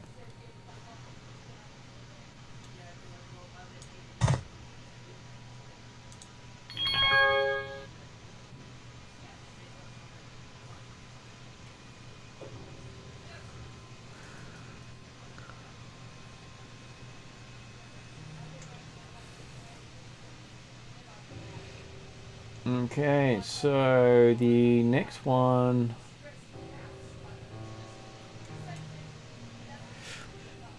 drops his bow, pulls out his sword and moves in and attacks Nexa. Hitting an armor class of 26. 26. Wouldn't that provoke an AoE from? No, because it is moving into the area. Cool. If you continue moving, so it would. my armor class is, I believe, 15 at the moment because of rage. Yep. In which case, that makes it a critical hit. Not going to be great. No. And he does 14 damage. Out. Does that take you down? Well, I'm on 3, I believe, but I have some extra hit points from rage, which I think is.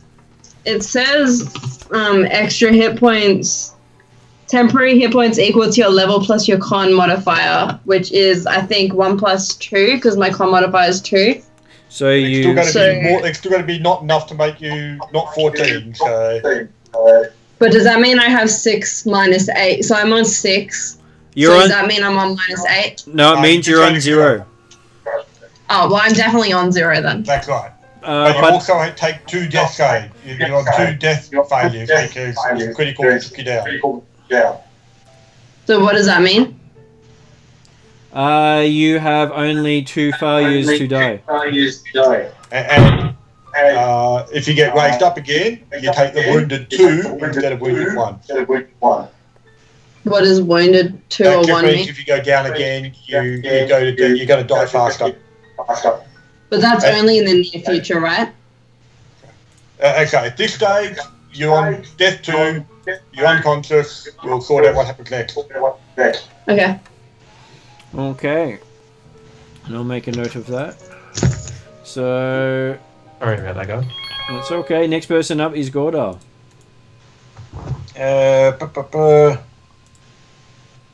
Okay, I will take a step to then get flanking on this one that's gone in the middle of it between me and Timwinkle.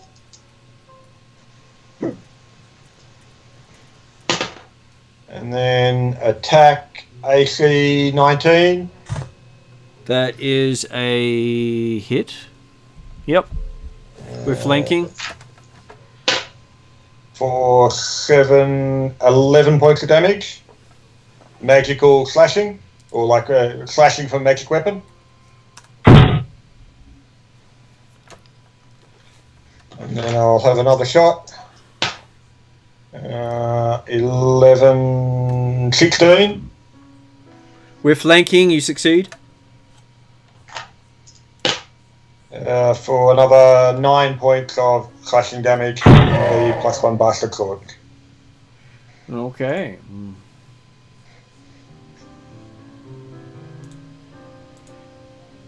At this point, next person will have to make a... Pinwinkle, what would Pinwinkle like to do? Okay. So that guy in front of me is dead, so that ruined Stop next to dying. Well, I've got no medicine kit. I can try to... Gordo's just putting it out there for anyone, so... Can I stabilise without a medicine kit or not? No. Okay. The only person who can do that is our sorcerer friend. The heal spell. And she's got 2 death saves left, hasn't she? Okay. You need a healer's toolkit. If she gets to 4, she's dead. I'm just having a look what I've got.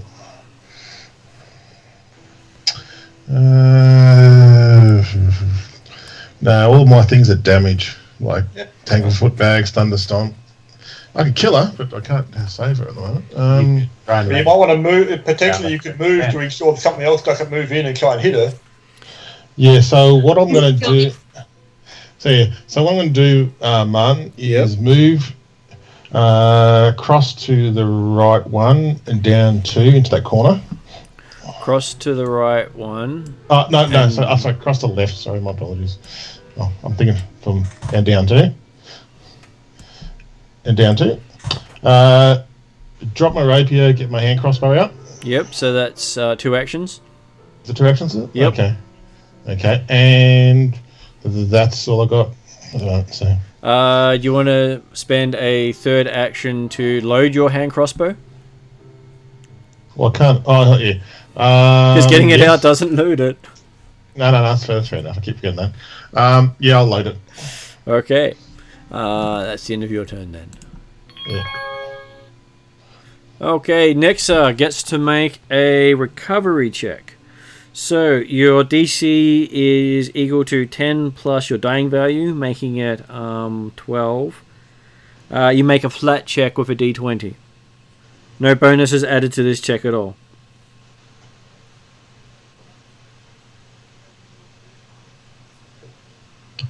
So No bonus. No bonus, just the D20 check. hold on, my dice fell off the piece of paper I'm trying to roll onto. I rolled a 16. You rolled a 16, so you get a success, so your dying value is reduced by 1. Yay!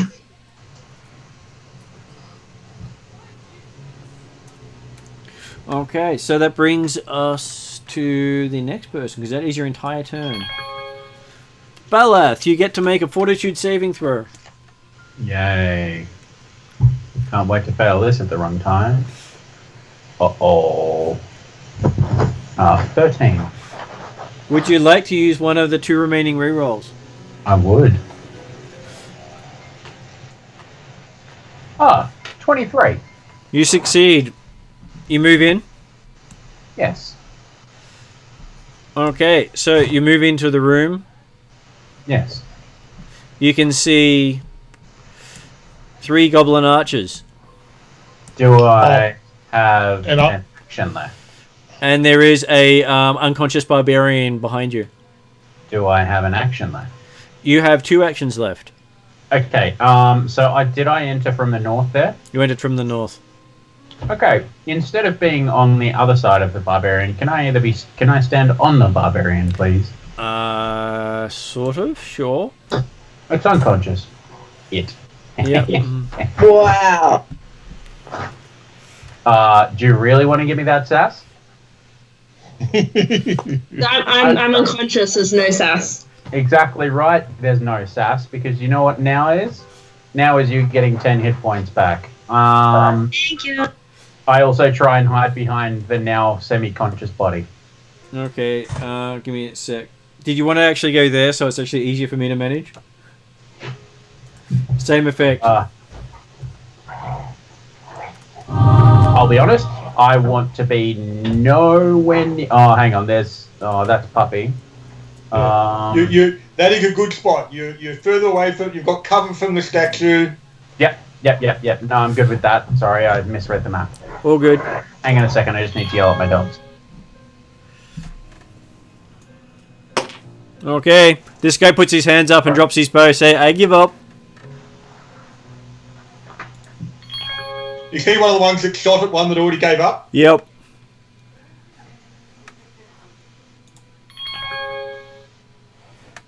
Okay, so Dane is up. Yep. None of them are shot at you. They shot at the goblin. Can I shoot at the guy? How far away is the guy down the bottom? He is 20 feet. So too close for your volley. Yeah. Which means I need a... His bow's on the ground anyway. I found the dice I lost. Which one's the one that's still attacking? Is it the bottom 2, or is it is it the bottom left hand one and the right hand side one? Okay, I'm gonna put a mark down on it so you can see it has surrendered. Thank you. Where's a good thing? That moves. Okay, so there's a symbol on it if you can see it on this one here. Yeah. So the other 2 are still combatants. Ah, okay. But they haven't shot at you, as far as you can tell. They only shot at the goblin above you. I'll move down next to Order. And pull out my Warhammer again and hit Your that guy. Warhammer's already out because you didn't pick up your bow. Oh, awesome. Yeah, I'll hit him. Oh, there it is. That's what you Just use mine. Best. Okay. 12.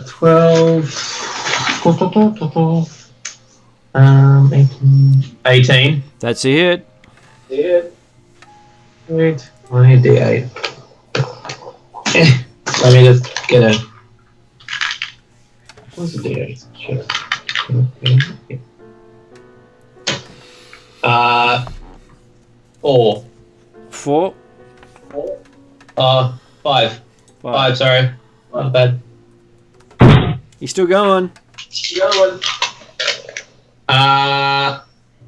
is it, what's the penalty for a double attack again? -5. I'll give it a shot.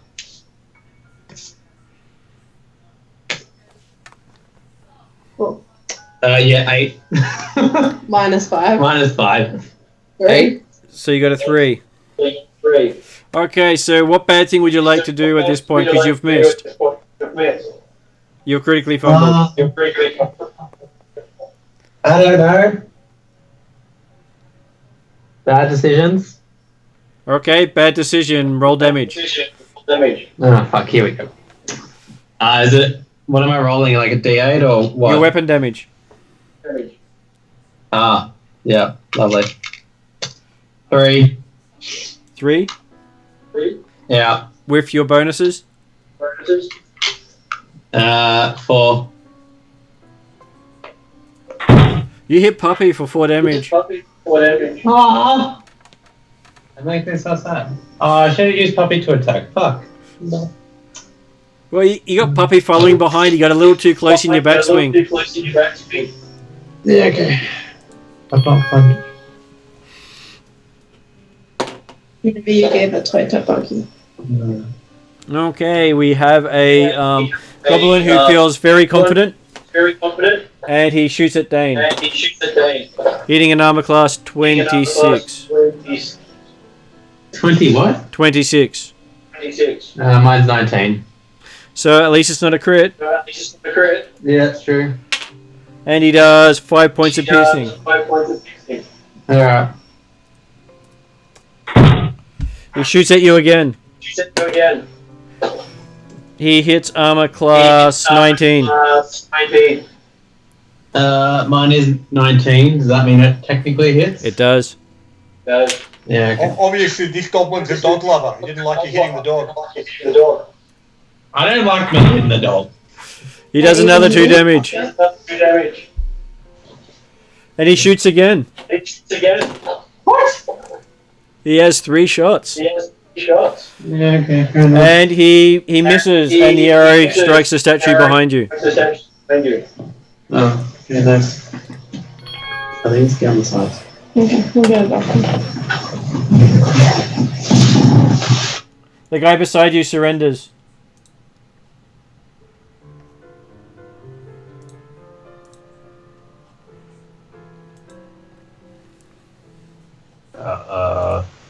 Okay, he is dead at this stage, so he's leaving initiative. Okay, Koda, you're up. Okay, I will take a step down the middle there and swing at the one that's still combatant, but also talking out in Goblin, saying to those that surrendered, hey, we saw what you did to those who surrendered, don't expect any different. Natural 20 on the one that I'm actually hitting. Okay, what did you get? That's a total of 30. Okay, with a 30, you get a critical hit plus a card. Take his head off. Okay, so critical hit deck. First critical hit card of the night. Indeed. And probably the only critical hit card of the night. So, with a piercing shot? No, slashing slashing from a +1 blasted sword. Okay, so instead of doing double damage, you're doing 4 times the damage. 4 times. Yep. Okay. Yeah, that was 11 on the first 2d8. So you roll the damage once and multiply it by 4. Oh, okay. Make it 22 damage then, plus the plus 16 for my strength modifier, so 36. He is completely eviscerated. Yep. And as I said, it was the snide commenting goblin to the others, hey, we saw what you did to your friends. And that was my first attack, wasn't it? Yeah, it was. So 1 action left.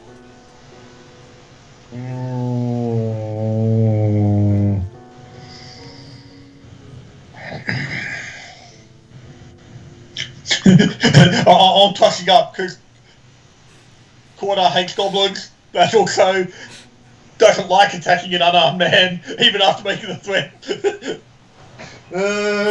Oh, would you look at the clock? It's murder o'clock. Well, I'm in the red. So, yeah, I'll give him a 50-50 chance either way. Oh, damn it! It wasn't a hit. I'll raise my shield and ready to ready if the goblin does react in some way. Okay, Pinwinkle, what would you like to do? The last remaining goblins have surrendered. As a sign of what they did to people who have surrendered previously, the one that's almost dead, I'm shooting a crossbow bolt at it. Okay. Okay, noting Corda was specifically speaking in goblin when he was threatening the goblins. Yes, I know, I didn't hear you. Yep, okay, with that. Yeah. No, it's more of a show of intimidation saying don't mess with us, because we don't, because I didn't seem to get it the first time from Rexa, so that would be a 24 to hit. That is a crit because he is not dodging. Does that crit make it sneak attack as well or not? Well, considering he has a whole 1 hit point, yes, you can apply whatever attacks you'd like on top of that. Oh, sweet. Okay. Oh, this is bad. Okay, 8, 16, 24 total damage. It goes right through one eyeball. And out the other side of his head. Other end, yep. And then I'd like to go behind Cordar in common. I think I've got, what do I know? Yep. I know undercommon and draconic and half in common. Okay. In common, I'll, says, and I'll tell the other, you move 1 inch in common, Cordar will take your head off. And do a intimidation roll on the other goblin to make sure it doesn't move 1 inch. Sure, give me an intimidate roll. Cool. That's a 3. Oh, well done, Mark. As leader. You move 1 inch and you get really high pitched while you're doing it. Cool. That's my go. Apparently no one understood what you were saying. Oh no, Cordo understood, and he's going to follow it to the letter. Yep. Nexa now feels intimidating. Nexa is now flat on her back with big scarring across her. But other than that, feeling a bit better? You're awake. You're awake and you're flat on your back. So there's I can just see the 2 goblins left now, right? There is only 1 goblin left. Oh, is that a person on our team? And it surrendered? And it has surrendered, yes. Alright, I ask, what did I miss? We killed them all. You killed the big boss from the halfling. So we're under control for now? I can take a moment to rest? I think we need to try the goblin first. But yeah, you don't have to do anything right now. Okay, I'm just gonna chill here. suspend all my actions. Okay. Withdraw, hold, wait, or delay. And I'm actually going to take you out of initiative because you've actually taken out everything that will seek you out. Hang on, Martin. Yeah. Okay, so I'm happy with that. But is the goblin effectively a statue? No, but I'm assuming you were going to kill him the moment he did something. So If he moved more than an inch, he moved more than an inch. then that was a swing. Nicely done. I don't care that you moved more than an inch because you were shivering, shaking in fear.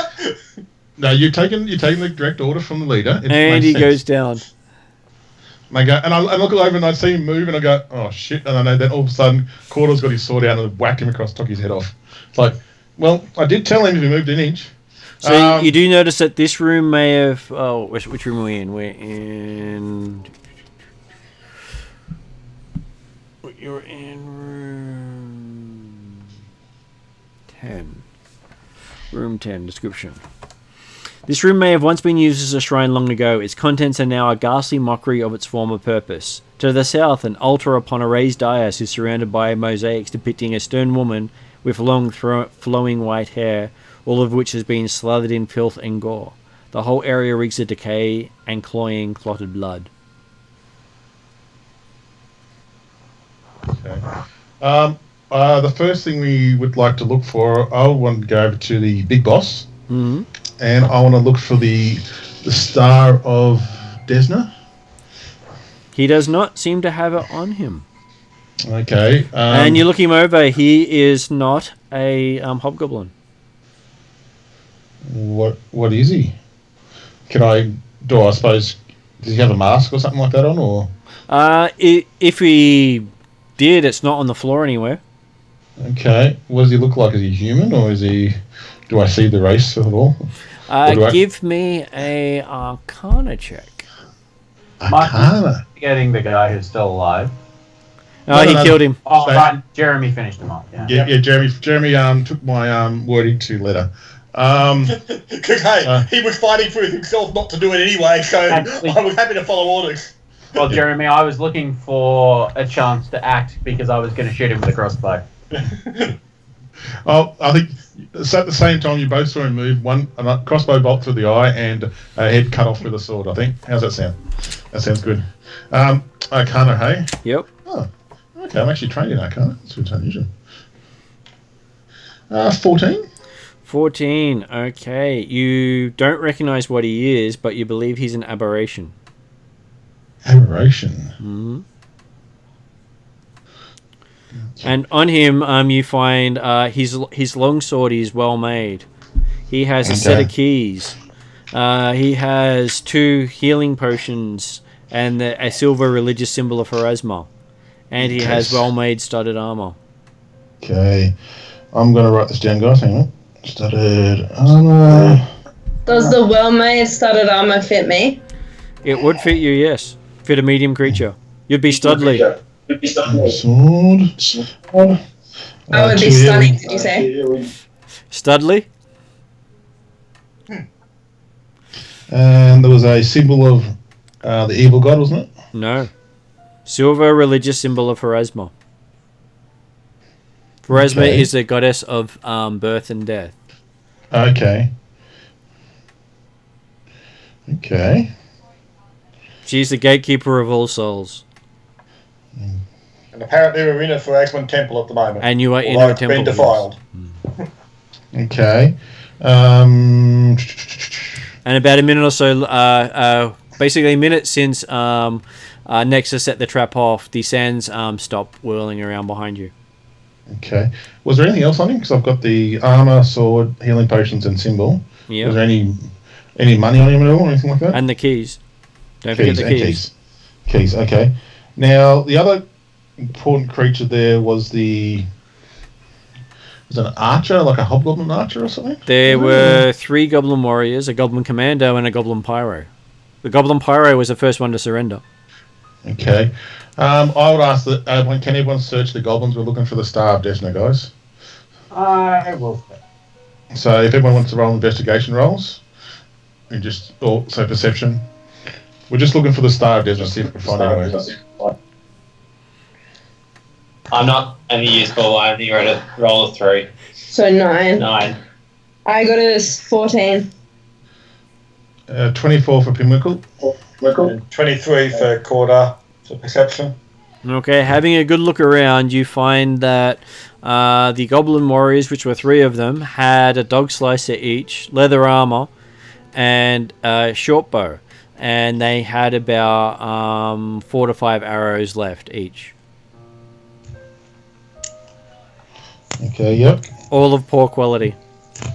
No, that's fair enough. I just thought I'm writing it down. It looks like there might be more rooms available. Maybe this wasn't where he stored his treasure. And That's the true. Goblin Commando had a horse chopper, leather armor, a short bow, and he had 15 arrows left. So 4 and a dog slicer and a. Can I have the short bow so I can help out instead of the long bow? Remember, it's also poor quality, so it has a chance of breaking. It's better than nothing, but But it also has a -2 to attack, so it's the same as if you're shooting with the longbow. Okay. Disregard. So yeah, horse, yeah, the thing. And the pyro had a torch on him, A torch, unlit. unlit. No money on either of these guys at all. No Anything money like that? at all. Okay. I'd like to get out my. I assume I have a flask Yep. to clean off the altar. How much water do you have in there? No, I don't have one actually. So Cordag's happy to use a water skin yeah, so I was thinking just a water skin. and some cloth or sack or something like that. So the altar is fairly big. You do not have enough water to clean it. Can we keep going back to the other fountain and back and forth? Can I suggest that we give you gave him some of the you wiped off some of the major muck, or we've wiped off some of the major muck, but perhaps if we explore the rest of the area first, we can then come back and clean it. Cool. I think it's a good idea. Oh, fearless leader. I feel this leader. What I'd like to do is go over to Rexa and hand her one of the healing potions. I think you might need it in future. And then I might hand the other one off to the dwarf and said for future use. Because Cordar seems that he doesn't get hit at all. He's all good. Well, except against the fight against the Quaggas. Me? Nice. Wait, what did you give us again? I want to write it down. Healing potion. Healing potion, a normal healing potion. I think it does 1d4 plus 4, I think. Okay. So, the rest of the stuff is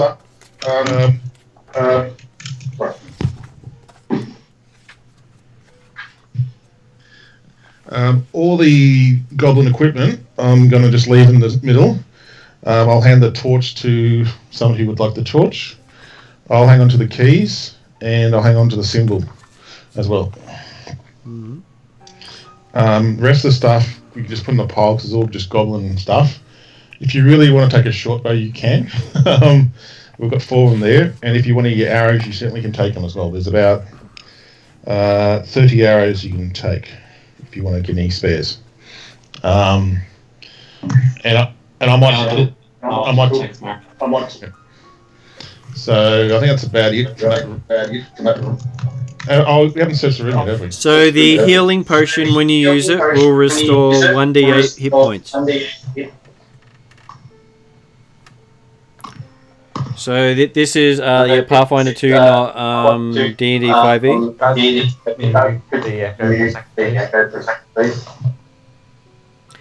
Yeah, so the healing potion will restore 1d8 hit points. It's a minor healing potion.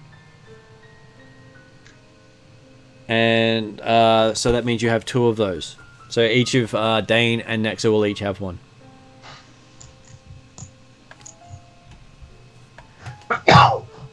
Okay. Okay. Cordag's going to be basically having done the search on the spaces. If nothing else happening, he will have taken up a position up in the top right corner of the room, to check if there's anything coming down that corridor, and he'll take a step in just to see what's down that corridor. So. Nexa asks if possible, can she have some more healing? Please, sir, can I have some more?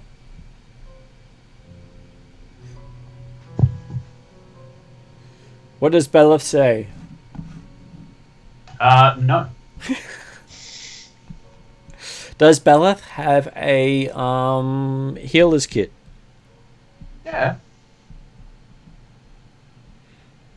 It would take 10 minutes for him to actually use that on you. Do we expect any more enemies down here at all? Because it may be worth spending time to heal up if so. Just stay at the back. We can probably do it. We can potentially explore a bit further yet. But if you stay at the back, I'll take the front. Do you want to try the door here? I'm going to go up to the door and listen at the door. No? Okay, you listen at the door. You don't hear anything, but it does appear to be locked. Okay. Flex my crack my knuckles. Pull out my favourite thieves' tools. GM asks you to make an intelligence roll. This is Pinwick we're talking about. Yes. Well, actually, I'm actually pretty smart. There we go.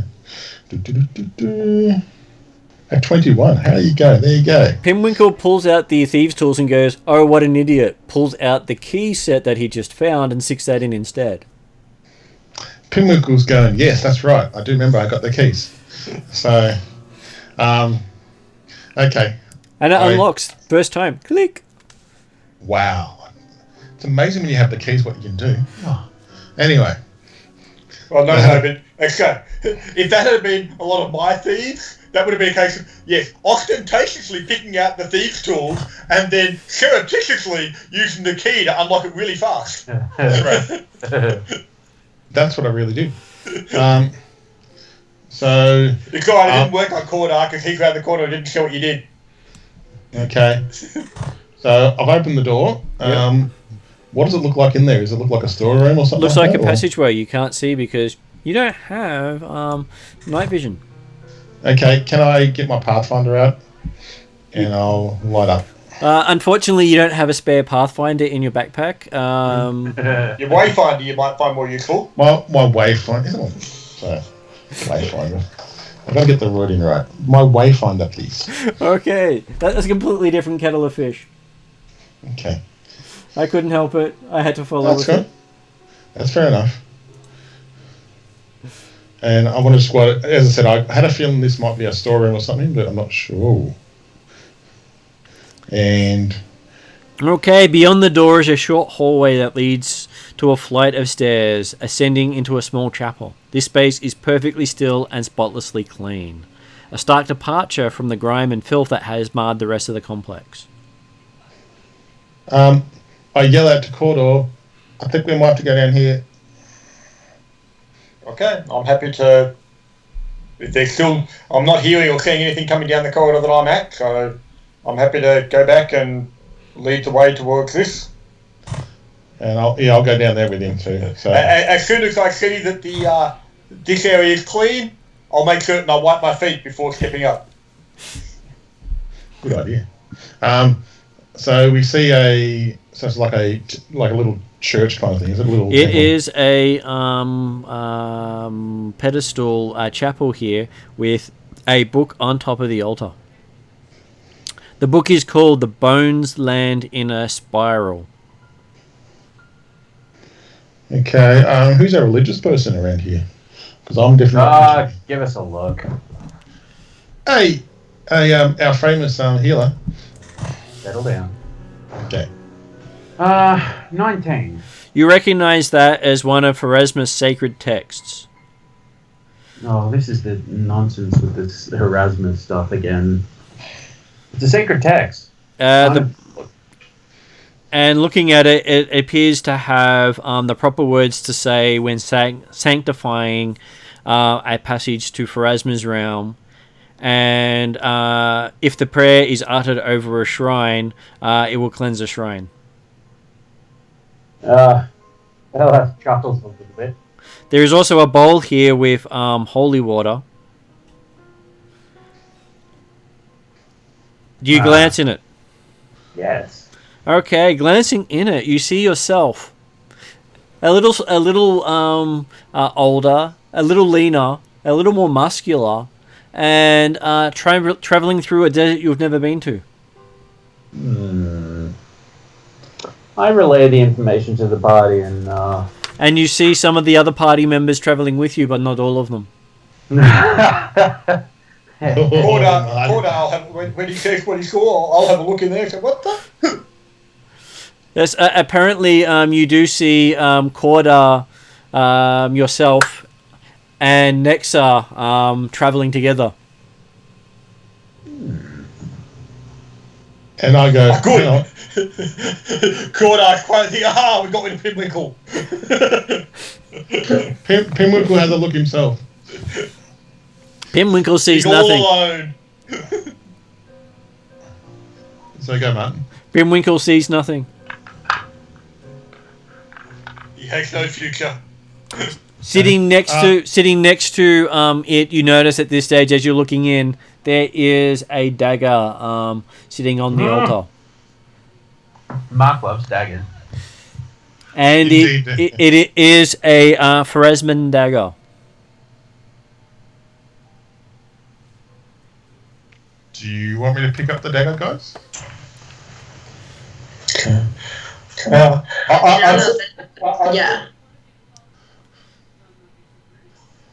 I'm thinking that, yes, if we're going to spend the time to try and clean up that other altar, then presumably we can clear this passage after we do so, but perhaps it's worth looking down this other passageway first. Okay, I But agree. Porter will actually do a search behind the altar area we're in at the moment to see if there's any secret doors. They always hide secret doors under the altar, don't they? Give me a roll. 12 plus... total of 17. Question for everyone in the room. What's your character's religion? Religion. Yeah. What do I have? Cordar is he's a believer in the Varisian faith type stuff, but he's not actually dedicated to any particular god. Okay, you do feel the presence of Pharasma strongly here. I'm all about that. He's a believer in Pharasma at the moment, then. What does... Eraz there? Who's that one? Who says that? Eraz. Eristil for Dane. Yeah, Eristil. Yep. Yep. What about Pinwinkle? Is that your deity? I don't believe in a deity at the moment. I haven't no deity down. Okay, so your character would actually believe in some sort of god because the gods, you do know the gods are real. And that's okay. Like in the case of Cordar, it's a case of, yes, he recognises the gods, but he doesn't dedicate himself to any particular one of them because he's not that religious. So. Yeah, well, I was going to say more if I've gone with the Shadow Lodge or whatever the Shadow Lodge follows. Probably. So they're not a religious organisation, I wouldn't think. They're not religious either. So, in which case, then you also feel Pharasma closely. Okay. What we can do, guys, we can lock this up and then come back and search anything else if you want. I've got the keys. You do feel you could safely rest here without being disturbed by anything because you don't think anything would encroach on this space. Okay. We very much need. Balath does not feel comfortable in this room whatsoever. No, but he does need to rest. Balath will not be able to rest in this room. Oh, I'm the fuck out of here. This place sucks.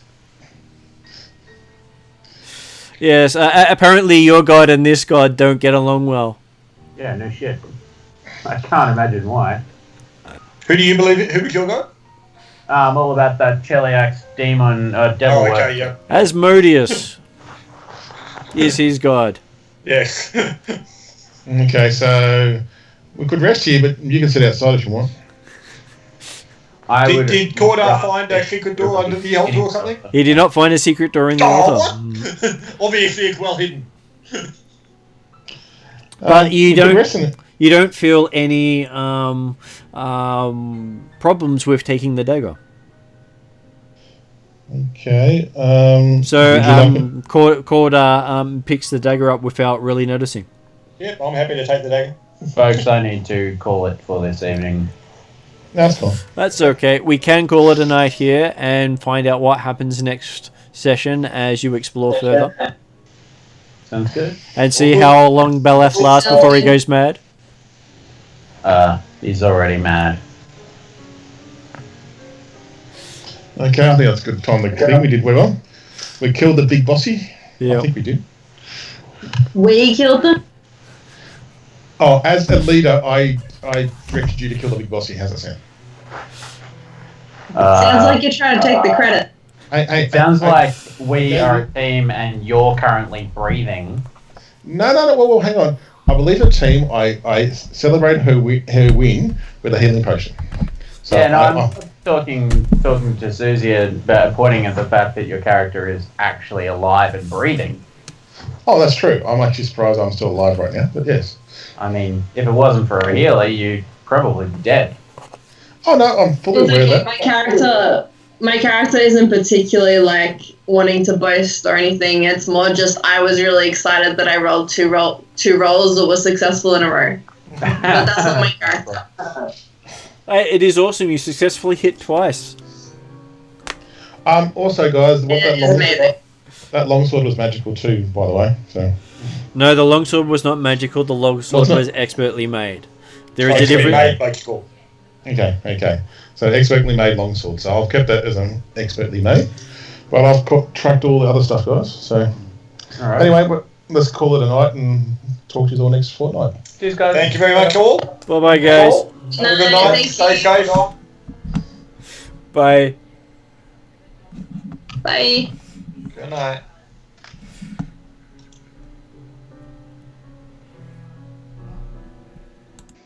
Just me then. There you go. That's okay.